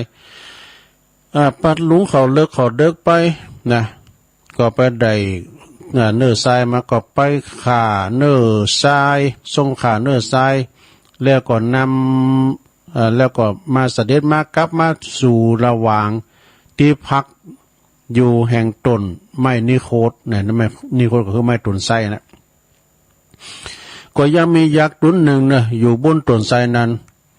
อยู่บนไม้นิโคตนั้นนะแล้วก็ลุงมาเพื่อจะจับพญานั้นกินเป็นอาหารวะนะพญาปาลาณสีนะพญาปาลาณสีก็เลยต่อรองถ้าท่านกินข่าวันเดียวก็ได้อิ่มวันเดียวเอาอย่างนี้ดีกว่าปล่อยข่าไปแล้วข้าจะจัดคุณมาหือกินตึงวันนี่นะข้าสัญญาสัญญาอย่างลุงพอใจข้าจะเหือนคุณมาส่งหือกินตึงวันอยากก็โอเคเอ้ยกะอยากก็ตกลุงวันละคุณตึงวันนะอยากตนนั้นจึงได้ปล่อยพระองค์ออกมานะสู่บ้านสู่เมืองเมื่อเสด็จกลับมาถึงเมืองปาลาณสีแล้วนะก็ฮับสั่งหือจัดคุณนะเปิดหืออยากกินเป็นอาหารแก่ยักษ์โดยที่ว่าเริ่มตั้งแต่ผู้ตีพิษคดีอาญาต่างๆนักโทษต่างๆแล้วก็มาถึงคุณป่วยทุพพลภาพสุดท้ายก็มาคุณยาจกยานะมาถึงคุณยาจกที่เปิ้นมีอันจะกินเนี่ยที่คอต้านก้าลำดับมาเอาไปให้ยักษ์กินนะเมื่อถึงคราวที่จะนำเอายาจก2ผัวเมียไปเป็นอาหารของยักษ์นะเมื่อถึงคราว2ผัวเมียอยากไล่เขียนใจนี่เปิ้นจะถึงคิวแล้วนะผู้ปิ้นปอดใจก็กล่าวว่าผู้ปิ้นปอดใจก็กล่าวว่านางปิมปาว่านางการที่นางทำบุญนั่นนะฮะการที่นางทำบุญถึงวันบุญช่วยอย่างบ้องเนี่ยถึงคิ้วเขาเราจะตายแล้วไอ้นั่นเนาะมีอานิสงส์อย่างนั้นเขาจะปุ้นตายอยู่อีกอะนะนางทำบุญตักบาตรถึงวันหันว่าจะได้อานิสงส์เช่นใดเนี่ยประเด็นนี้นางก็จึงกล่าวว่า กล่าวว่านางแล้วก็ไล่นางหนีก่อนเนาะไล่นางหนีออกจากบ้านจากจ้องไปวะนะนางปิมปาก็เลยหนีออกจากบ้านจากจ้องหนีปัดโผออกมานะแต่ว่านางนี่เป็นคุณที่ว่า เป็นคนที่มีสติมีปัญญาหมากหนักเนาะนางปิมปาแต่งโตท่าแป่งท่าของไล่ของหอมแล้วก็สั่งคืออำมาตย์สั่งอำลาเนาะอำลาพี่น้องเจ้าบ้านนั้นนี่นะข้าพเจ้าขอลาเจ้าปีในน้องเกิดเนื้อพ่อแม่พี่น้องข้าพเจ้าเนี่ยขอจะไปเป็นอาหารของยักษ์ดีกว่าอีกอะนางก็แต่งโตอย่างงดงามตาของไล่ของหอมไปแล้วกล่าวแล้วก็ออกไปนะเดินไปกับบริวารของพญาปาลาณสีนี่เปิ้นนั้นควบคุมโตไปนะบริวารพญาปาลาพญาก่อนนำเอานางไปส่งไก่ที่อยู่ของยักษ์นะยักษ์นั้นเป็นอยู่อันต้นไม้นี่โคตรนะแล้วนางก็เดินมาตีไต่ต้นตาลให้บอกว่าไต่ต้นตาลโดยกิริยาอันยินดีพร้อมที่จะเป็นอาหารของยักษ์นะนางก็ขับล่องไปโดยว่ายักษ์อยู่ที่ต้นตาลยักษ์อยู่ต้นตาลทำตุนคุ้นนึงเนี่ยทำโตงเนาะยักษ์เปิดวัดตุนเนี่ยยักษ์ที่หักษาต้นตาลทำตุนหนึ่งก็ลุงมาว่าจากตุนไม้แล้วถามนางว่าทำไมนางจึงบัดตุกร้อนห่อนใจอย่างทำกิริยาอันไก่จะตายเนี่ยนางก็กล่าวกับยักษ์ตุนตาลว่าเหตุที่ข้าพเจ้านี่บโกตายก็เพราะว่าข้าพเจ้านี่ตั้งอยู่ในสุจริตธรรมนะข้าพเจ้าก็ได้ทำบุญทำทานใส่บาตรมาโดยตลอดเนี่ยกันข้าพเจ้าเก็บตัวก่อนตายแล้วข้าพเจ้าบโกตายนะข้าพเจ้าก็ยินดีที่จะหือยักษ์มัมยินดีที่หือยักษ์กินแล้วนะข้าพเจ้าเลยบัดตุกร้อนห่อนใจยังสักอย่างเมื่อไก่ตายแล้วนางก็กล่าวหือยักษ์เนาะเหตุว่านางบากัวตายนั้นเพราะว่านางอยู่ตั้งอยู่ในสุจริตธรรมประกอบไปด้วยกรรมอันดีอันงามนะนางทำบุญฟังเทศน์ฟังธรรมแล้วก็รักษาศีลภาวนามาโดยตลอดเสมอต้นเสมอปลายเหตุได้นางจึงนางตึงบากัวตายนะยักษ์ไตยักษ์ได้ยินเนาะยักษ์ได้ยินแล้วก็กล่าวกับนางว่านางจุงไปหายักษ์ที่หักษาตุนนิโคตเนอะนะนางจุงไปหายักษ์ที่ตุนนิโคตเถิดยักษ์ตุนนั้นคงจะบัดทำอะไรทำมันอันตรายนางหรอกเมื่อวันนางหลอดกลับมาเนอะนางหลอดกลับมาจากพ้นจากความตายนางจุงมาอันตินีเนอที่ข้าพเจ้าหักษาตุนตานนี่นะสัญญาว่าจะหือทรัพย์แก่นางว่าอยากที่ตุนตานนี่ดีเนอะถ้านางรอตายมาในนางจุงมาเอาทรัพย์สินที่มหาศาลที่ข้าพเจ้าฟังไว้ที่ตุนตานนี่นะนะสมบัตินั้นหือแก่จะยกหือมดหือแก่นางที่ต้องการเมื่อวันนางปิมปาเข้าไปหาอยากที่หักษาตุนนิโคตนั้นยักษ์ตนนั้นก็บ่อาจจักทำมันยังของนางได้เพราะว่าการเข้าไปไก่นางปรากฏว่าเนื้อนางของนางนั่นนะมีความห่อนโอ้โหเข้าไปไก่ถึงได้มันห่อนอย่างไฟรุนอย่างฐานไฟแดงนี่เข้าไปก็ถึงบ้านได้จึงกล่าวแก่นางกลับขึ้นไปเถอะบักกินบันซักแล้วเอกะนางปิมปานางก็ยังเป้งปอเถอะเนาะนางพิมปาก็ทายอย่างนั้นขอเจ้าพ่อพญายักษ์ไปตัวกันเป็นสักขีพยานตอนนี้ไปเนี่ยเจ้าพ่อพญายักษ์ก็จะบักกินคุณละนะเจ้าอยู่รักษาศีลกินต้านไปนางก็ต่อรองเปิดว่าเป็นพยานแสดงคือพญาปาลาณสีเนาะพญาปาลาณสีคือหันวันนางมาหายยักษ์แล้วยักษ์บักกินเมื่อกลับมาถึงเมืองปาลาณสีนางก็กล่าวความกับพญาปาลาณสีฟังทุกประการนะจากนั้นพญายักษ์ก็จึงกลับไปอยู่ยังที่อยู่แห่งตนนี่หมายความว่ายักษ์มาเป็นสักขีพยานเลยนะเนาะตอนนี้ไปก็เบียดเบียนไปละนี่นะพญาปาลาณสีหู้ความเป็นมาทั้งหมด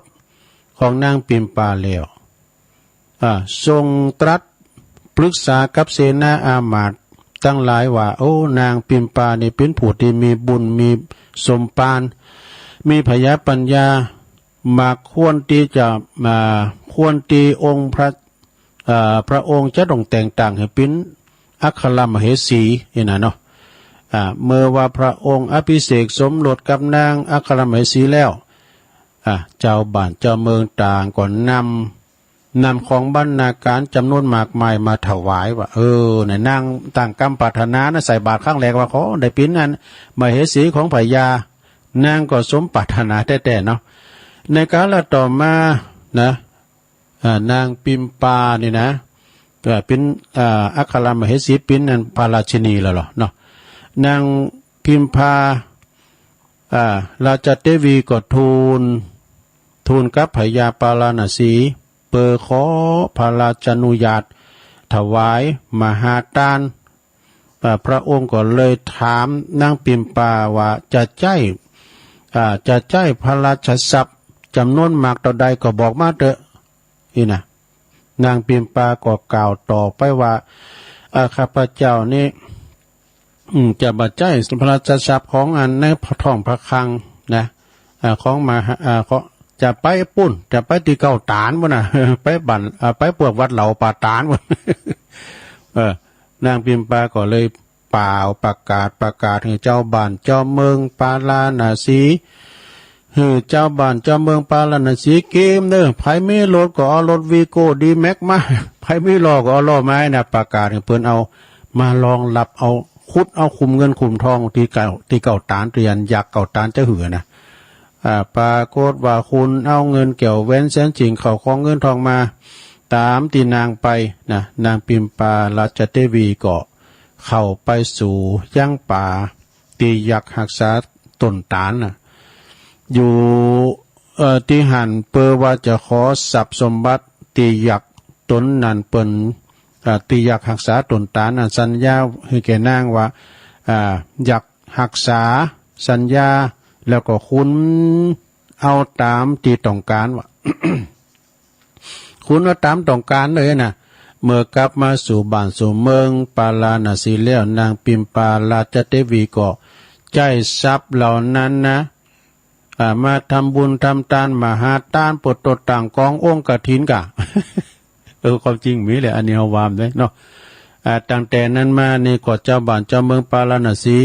ต่างก็บริบูรณ์ไปด้วยทรัพย์สินสมบัติอย่างต่างๆเนาะอยู่เป็นสุขเสมอกันโทษทุกคนบ้านเมืองพญาปาราณสีและนางปิมปาราชเทวีลุ่มหายแต่จากกันไปแล้วก็ได้ไปจุติอยู่เมืองสวรรค์เมืองสวรรค์ก็เพราะว่าบุญที่ได้กระทำมาคือทำบุญตักบาตรนี่อานิสงส์ของการตักบาตรนะญาติโยมทั้งหลายก็จบลงไปซะละอานิสงส์ของการทำบุญตักบาตรนะเนาะเลยบอกประกาศให้ศรัทธาญาติโยมเนาะการทำบุญตักบาตรได้ยินเสียงกล้องมอมๆมันก็ใส่ไปเดิมมีหยังก็ใส่ไปนะศรัทธาเด้อแต่ว่ามีหยังเหลือเก๋ก็ใส่เศร้าไป แล้วผมก็ว่าตัวลุงเพิ่นถามกันเนาะเอาชาตังใส่บาตรมันจะดีก็ดีนะกะ ดีอย่างใดก็ตุเจ้าบัดเดียวพระเนรบัดเดียวเปิ้นเห็นหนังสือยะเนาะเปิ้นเห็นหนังสือเปิ้นก็ต้องเอาเงินหมู่นั้นน่ะไป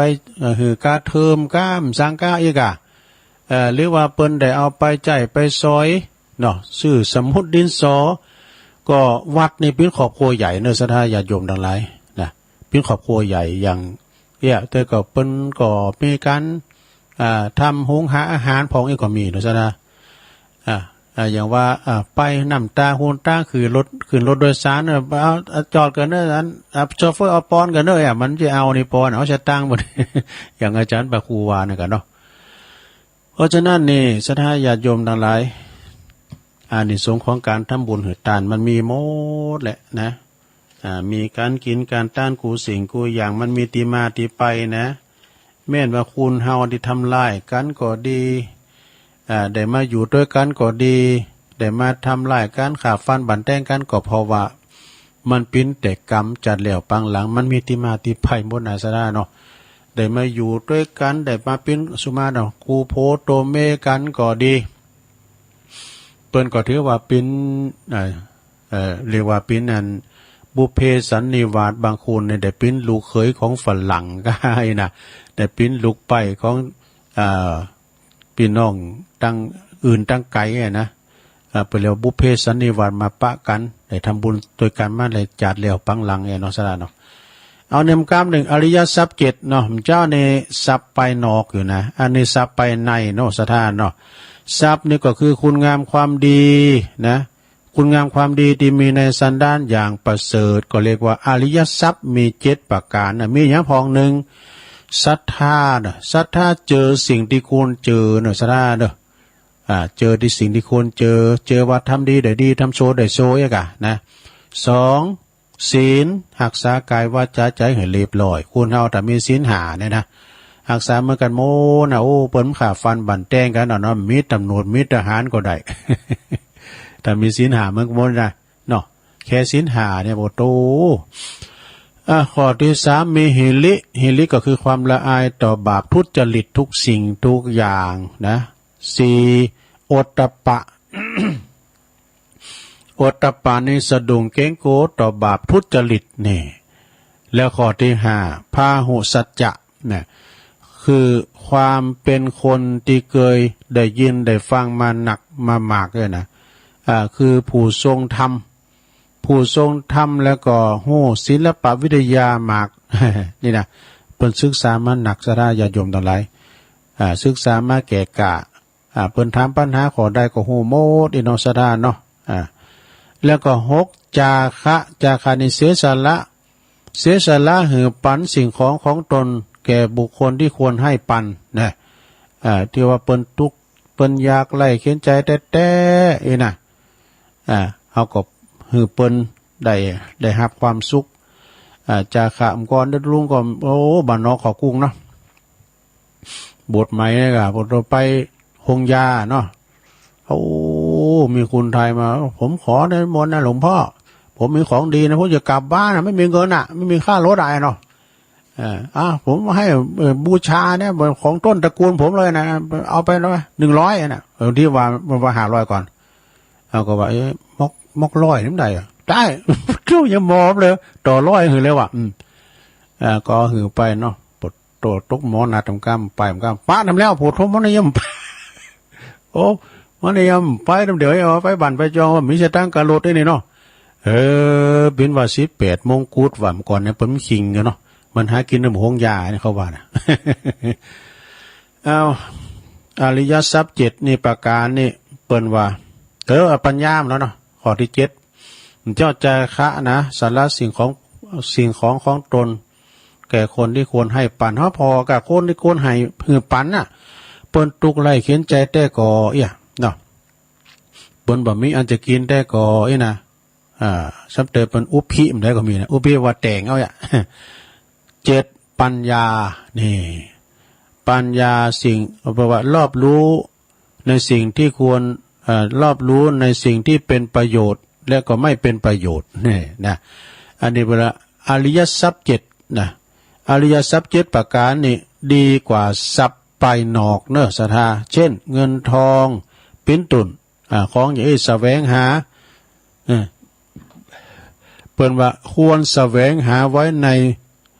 ให้มีในสันดานของตนคือมีในใจสันดานนี่สันดานจะเป็นว่ากรรมหยาบเนอะมันเป็นกรรมกลางๆนะสันดานดีก็มีสันดานเลวก็มีเหมือนกับกรรมดีก็มีกรรมชั่วก็มีนะแล้วเปิ้นก็บอกว่า1ศรัทธาแปลว่าความเชื่อมี2ประการคือเจอโดย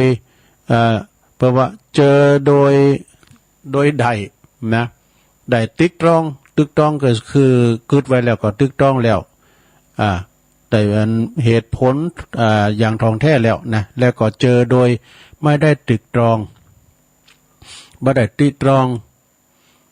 ผลเหตุผลศรัทธาแล้วก็อริยทรัพย์นะก็หมายถึงไม่เอาศรัทธาที่ได้ติตรองเหตุผลแล้วเนาะคือติตรองไว้ก่อนเนาะให้ปันสิ่งของที่คนให้ปัน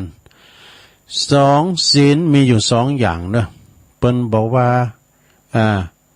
อาคาริยศีลนี่อาคาริยศีลก็คือศีล5ศีล8กรรมบท10คือศีลของฆราวาสศีล227ก็คือของบรรพชิตนะแล้วก็3หิรินะคือความละอายต่อบาปนี่แล้วก็4โอตตัปปะหิริกับโอตตัปปะนี่มันเป็นปีกับน้องดอก โอตตัปปะในความเกรงกลัวต่อความเกรงกลัวภัยจะเกิดจากบาปจากการทำบาปเนี่ยข้อที่5ข้อที่4พาหุสัจจะ พาหุสัจจะนี่ว่าเพียรรักษาความรู้เพียรรักษาความรู้นะ6จาคะคือการยอมสารปันของตนแก่คนดีควรหือปันนะสาระ7ปริญญาเนี่ยปัญญาเนี่ยปัญญามี2อย่างนะปัญญาคือโลกิยะปัญญานะปัญญาของปุถุชนแล้วก็โลกุตระปัญญาของพระอริยเจ้า อันนี้นะเป็นปัญญาเนื้อสัทธาอริยทรัพย์7นะก็คือทรัพย์ที่มีไปในนะถ้าว่าทรัพย์ไปในนี่มันดึมหายกันเฮามีถึงหมดนี่นะทรัพย์7อย่างแล้วก็ทรัพย์ไปนอกมีแก้วแหวนเงินทองยังหูหอมหูหายอยู่เอาไปฝากว่ายังไปเบิกมาอยู่อีกนะเนาะแล้วพวกนี้จะเอาอันนี้ทำ7เนาะที่ไหนอันนี้หนังสือนวโกวาทเนาะวันเล็กวันน้อยก็เอามาคัดพวกในสัพปริสัทธรรม7นี่มีหยังพองก่อนผู้ก่อนเอามาเล่าสู่จูกันฟังแถมเนาะ ศรัทธาญาติโยมพระเจ้านี้ก็ได้เก่าสายก็ขอบคุณเด้อแม่บัวพัดกุลันต้นสานเมืองฝาง30ปุ่นเด้อวัดดอนชัยเกษมเนี่ยเนาะต้นสานเพิ่นจะมีงานกฐินนะ30กว่าเตากับวัดมอนฤาษีเนาะแล้วแม่ดวงดีนำลัดจอมตองโดยสมณเณรเอาลักปัญโยนันโดยเพิ่นจะตั้งทำโลงเด้อศรัทธาเด้อไปฟังเทศฟังธรรมวัดสันเหมืองนะวันที่6ที่7ที่8กันเนาะ2วันประกอบเทศทำมาลัยเก่ามาลัยปลายก่อนเนาะแล้วก็ทำเนินเริงก็วันเดือนยี่ปิงนี่เด้อเนาะที่แรกเพิ่นก็นิมนต์ตุลุงไปโจยตุลุงก็ขึ้นวันที่นี่เพิ่นก็จะมีงานเนาะเพิ่นจะมีงานเหมือนกันก็เลยปฏิเสธไปก็ขออภัยกับสมณเณรเอาหลักโดยเนาะ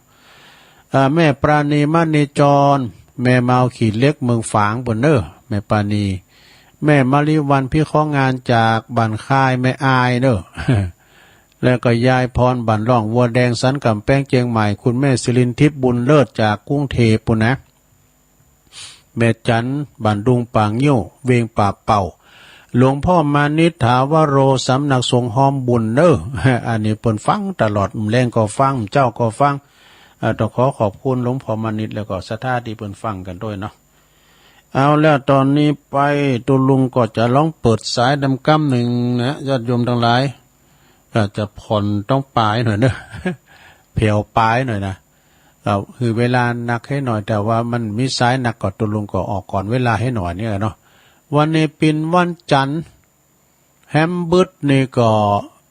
มื้อคืนก็ฟังหลวงปอดอยเนอะตุลุงดอยกันเนาะวันจันทร์นี่เพิ่นจะมาพระครูปฏิภาณธรรมทินและวัดพ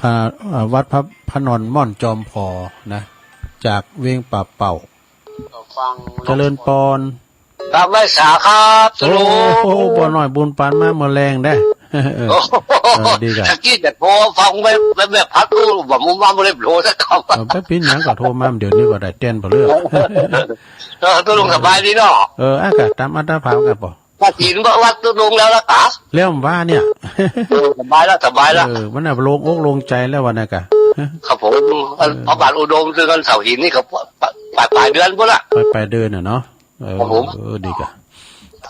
เป็นกำลังใจตุลุงเด้อฟังหาเรื่องละขอบคุณปอหน่อยหลายๆเด้อครับผมโอ้สาธุปอหน่อยบุญปันมโนครเด้อเมืองฝางพุ่นเสาหินเจริญปอนแม่สาเจ้าตุลุงแม่สาวรักเจ้าแม่สาวรักอันนี้ก็ใช้ประการเนาะเจ้าฟังตุลุงอยู่นะเจ้าแม่ทลบเจ้าวันนี้พระบาทอุดมชาติเจ้าฟังเจ้าไว้สานะเจ้าตุลุงขอบคุณหลายๆเนอะเจ้าไว้สาเจ้าสาธุเข้ามาแถม0899556506เจริญปอนไว้สาเจ้าตุ ลุง โอ้เท็ดกันมาแล้วใช้ประการแม่สีทอนเนาะ เจ้าวันนี้ชัดเจนดีนะเจ้า โอ้แม่สีทอนหนองบัวใช้ประการฟังงานพระบาทอุดมกัน พระบาทอุดมเจ้าลุง โอ้นั่นนี่แน่นอนกะตุปิโจ้ไปควบคุม เจ้า มันเลย จะต้องมาเป็นเกณฑ์สายดีนะวันนี้นะ ถ้าแต่ย่างแล้วนะฝนอ่ะตุนไป เจ้าถ้าจะยังนะเจ้ามานี่ยังหนาวแล้วนะ ไปฝนตุนหนาวแล้วเนอะเดี๋ยวนี้นะ เจ้าไปสาเจ้าก็ลุง สาธุอนุโมทนาเนอะสาธุ08995556506651เจริญปอน นมัสการเจ้า โอ้พี่น้องบุญหลังกาดแม่สาวแม่จันเนาะแม่จันสม เจ้าฟังวันนี้ฟังอันนี้ส่งของการ ตักบาตรนะ กระถิน กระถินด้วย กระถินโอ้กะแล้วก็การอันนี้ส่งของการใส่บาตรมาเจ้าตึงวันเนี่ยค่ะ น่าเฮือเนาะเนาะ สบายใจเจ้าตึงวันนะเป็นเดือนปีๆไหมอะกันยังไม่ได้ใส่ก็2ต้นเนี่ยยังได้ใส่ก็4ต้น5ต้นอีก พอกันมองมันลบแล้วนี่ อันแม่สาวนี่มันมีมองบุญแม่คำบุญมีมองนะ มึงก่อนเนี่ยตุลุงใจไอแฮมว่ามึงก่อนไปคนเดียวหรอปิ้นตูใหม่นะ ไอแฮมเนี่ยว่าได้ไม่ก็ให้เอาเนี่ย3 เตือไปนี่ ดูได้ตัวเจ้าบอกมาได้หนาวน้อยใจขนาดละ ก็เปิ้นอาบุญมาฝากเพราะอันขึ้นได้เพื่อนเนาะแล้วตอนแล้วโอ้โหไปเนี่ยบุญมาจูบานโอ้คุณมาหาบุญที่ไหนได้มาจูบ้านนี่บุญมาจูบานเต้ๆเนาะใส่ไปมีหยังใส่ก็ใส่ไปเนาะ เจ้าเตรียมไว้อยู่เป็นของแห้งๆเป็นนมเป็นขนมปังอะไรอย่างเงี้ยเตรียมไว้นั่นน่ะดูเนี่ยถ้ามันเขาว่าเพิ่นมาตัวเดียวว่าได้มา4 5 ตัว5 ตัวจังร้อนไหมเจ้าไม่กำลังใจนะเจ้าเดี๋ยวสาธุนะเจ้านมัสการเจ้าตลอดกู้ตนกู้องค์เจ้าโอ้ดีละตุเจ้ามา4 ตัวน่ะนมแลคตาซอยไม่ได้กล่องเดียวเป็นกระดูดเป็นกระดูดเลยกันแม่จันสมวาลินได้แต่สุมาเจริญปอนเจ้าไม่สัจจะตัวรู้อันนี้ตั้งไหนก่อแสนพรมเจ้าแม่แสนพรมสุทัศน์แม่สุทัศน์เนาะคนตัวรู้ว่าแต่ถ้าคนมีสีหน้าแต่มันตึงไออย่างตึงหมายสักอย่างเนาะได้กันเขาเป็นกลัวไปมดละก็ถ้ากลัวไว้ไหนถึงมีฮะ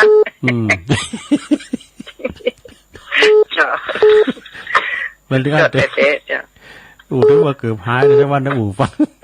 เกือบพอดหายใหม่ออกไปผมได้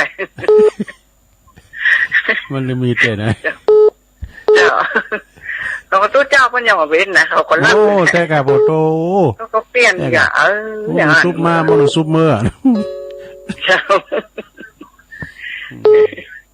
าจะตู้ฟังเด้อตู้อนุโมทนาเด้อเจ้า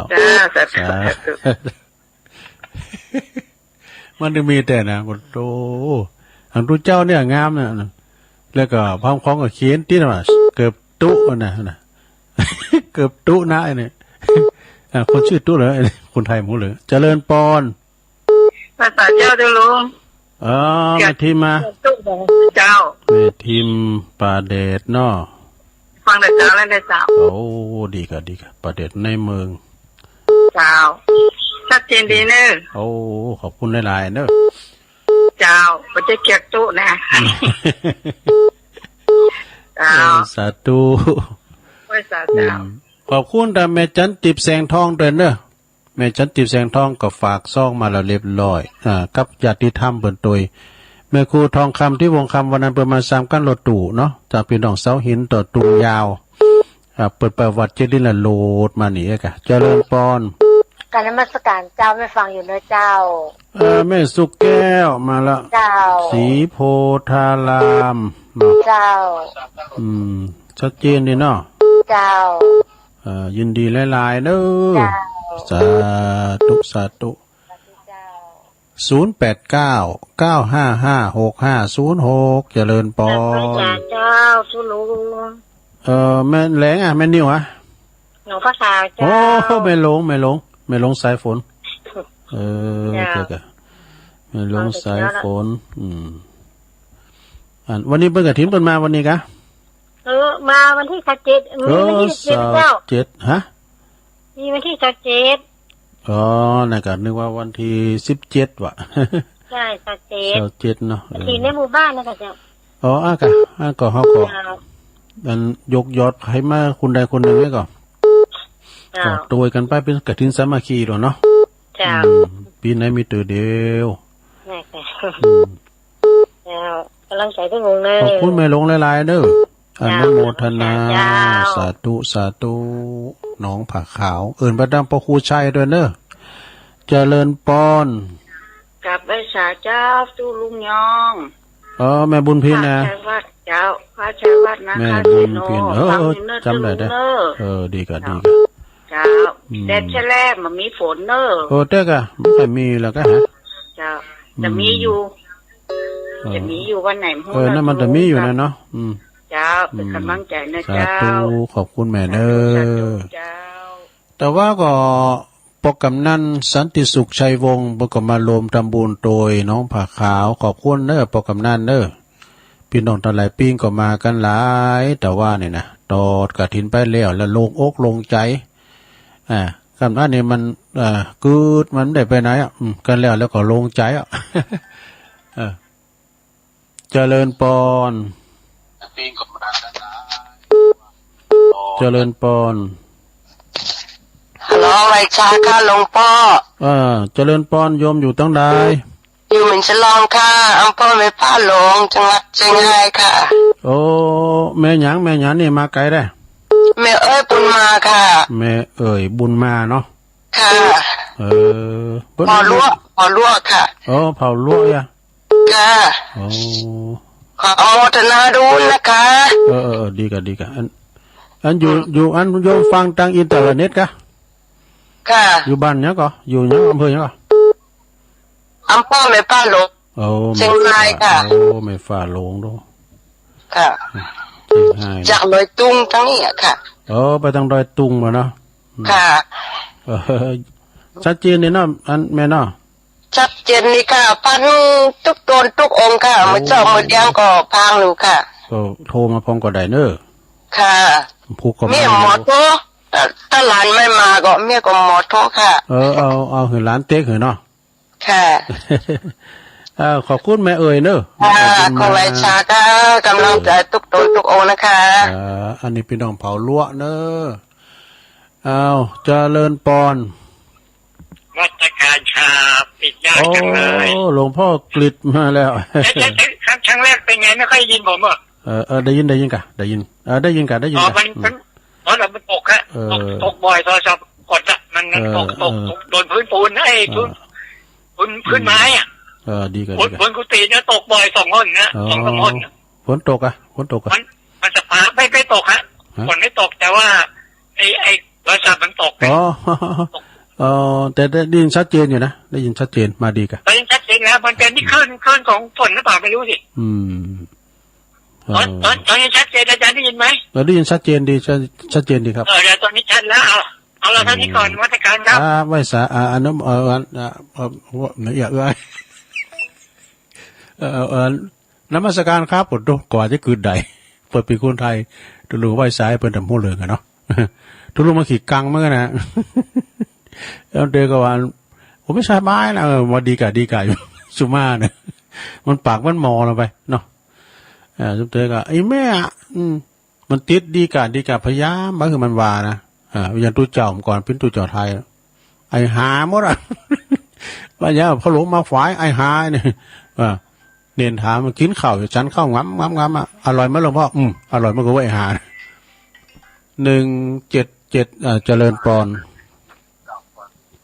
ครับท่านปอลามอ่ะครับผมปอลามลองโบมาละกับมาฟังท่านเนี่ยดีกะปอลามลองโบมาแล้วกำลังใจท่านนะฟังแล้วนะขอบคุณในปอลามเนอะถ้าเขากำได้บอกเนอะจะได้อันเขียนประกาศถึงวันนะไกลอยู่เนาะฟังอันเรื่องกิจการนี่ก็หมดแล้วจ้ะนะครั กินไปตานไปพบกับวันพระวันศีลนั่นแล้วโอ้ขอบคุณเด้อพี่นานเด้อพอลามนำโบนะสาธุสาธุบ้านอาจารย์บ้านนั้นบ้านอาจารย์นั้นประสิทธิ์มณีวันนะน้องโบขอขาเจริญปอนตุลุงอินไว้ตาครับผมน้องเบลอะครับโอ้โหน้องเบลมาแรงได้เป็นเขาบ้างบาจาดีกว่าบ่ได้มาครับผมแม่นะเพราะว่าตอนตู้ลุงจะเข้าสมองแรกผมจึงเข้าอยู่แล้วเนาะเพลงออกแล้วเนอะจะได้ก็เป็นกำลังใจตู้ลุงสุขภาพแข็งแรงตลอดวันครับโอ้ขอบคุณน้องเบลหลายๆเนอะไว้สาครับผมสาธุการอู่กันจานเนี่ยก็มันมีอารมณ์ในการอู่พินเตอร์นะซะดาเวลามันมีอารมณ์อู่นะมันก็เต้นเหมือนกันนะคือในมันได้ในเหมือนกันนะซะดาสมเตือนะอันนี้ก็ได้กำลังใจกับสถานในการพวกก็มาอยู่เนอะบุคคลสดทำเมืองมาตีถึงสถานได้ฟังกันเนาะคือมันชมก็เป็นวันศีลเนี่ยกะ อีปอยแม่ติ๋มได้ไปวัดก็ฟังเอาคืนเนี่ยดู จะเอาอย่างมาตีจ้าได้โซหาพอก่อนเนาะปิดมรดกธรรมเอาแล้วบ่สถาญาติโยมเสียงมันแผ่วไปแล้วตุลุงจะย่างให้กำนึงเกินเนอเดี๋ยวฟังตุนอื่นต่อเนอะสถาไปมุนคืนไปไหน6 โมงนั้นก็ฟังพันพระครูประหลัดณัฐพงศ์ทิตวุฒศิริเนาะแล้วก็เมื่อคืนก็ฟังตุลุงดอยกะวันจันทร์นะเนาะวันจันทร์ก็ฟังกันไปตอนเจ้าก็ฟังอาจารย์พระครูสังวรศิลาภิลักษ์ปรากฏเดชธรรมเนาะ ปอน้อยบุญปันมโนคอนเสาหินฟางขอบคุณปอน้อยเนอะแม่สวรักษ์แม่ทลบชัยปราการนะแม่สีทอนหนองบัวชัยปราการแม่จันโสมณีจรนะจากหลังกาดแม่สาวแม่มณีจักกันนะสุมาตแล้วก็แม่สุทัศน์ดีมูลแสนพรมทุ่งปีแม่วางเนอะแม่ทิมป่าแดดนะมาจากในเมืองปุณนะแล้วก็แม่หลงสายฝนจันกุณะจากน้องผ่าขาวว่าแล้วก็แม่บุญพินอ่ำคดอันนี้อยากแม่ริมบุญเนอะแม่เอื้อยบุญมาพี่น้องเผาล้วนะมาจากแม่ฟ้าโลงนะเจียงไฮ้บุญเนอะขอบคุณเนอะแม่อันนี้พี่น้องบ้านไกลพอหลวงพ่อกฤษเนี่ยอันนี้อยู่ปางโมอุทยานปางโมจากเชียงดาวนะพอลามน้องโบเนอะว่าพี่นั้นพอลามน้องโบแล้วก็น้องบิวตึงมดได้ซาวสายตึงผักแหลกผักที่2 ก็พอดีเนาะสดาเนาะขอบคุณกูเสงกูสายเนอก็ขอบคุณตังขาสายวิทยุกูซองกูอันกูคืนโดยติดเปิ้นลิงสัญญาณไปถึงสถานได้ฟังกันทั้งบ้านทั้งจองแล้วก็ขอบคุณพี่น้องสถานที่เปิ้นฟังโดยเนาะพลังเงียบก็ดีที่เปิ้นทมที่ก็ดีตั้งใจใหม่พุกมาอยู่นะเวลาวันนี้ตุลุงอู่พิษอู่ถูกจะได้กว่าดีเนาะตีมันไม่ได้เข้าหูก้าววันนี้แสลงหูหน่อยได้ก็ขอสุมาอภัยครับปอหน่อยปนนั้นประจันละวัดนักปราชญ์บัณฑิตทั้งหลายด้วยเนอะแต่มีความปรารถนาปิ้นอย่างอื่นนะก็ขอให้มาปิ้นกูเป็นกีมกันเนี่ยนะมีความปิ้นอย่างอื่นแต่ก็มาโดยเจตนาดีผู้ก็ค่อยปะกันใหม่เนอะจกดีมีใจเหมือนกันจุคนจุตันเนอจัตตาโลธรรมาวัฏันติอายุวันโนสุขังปะลัง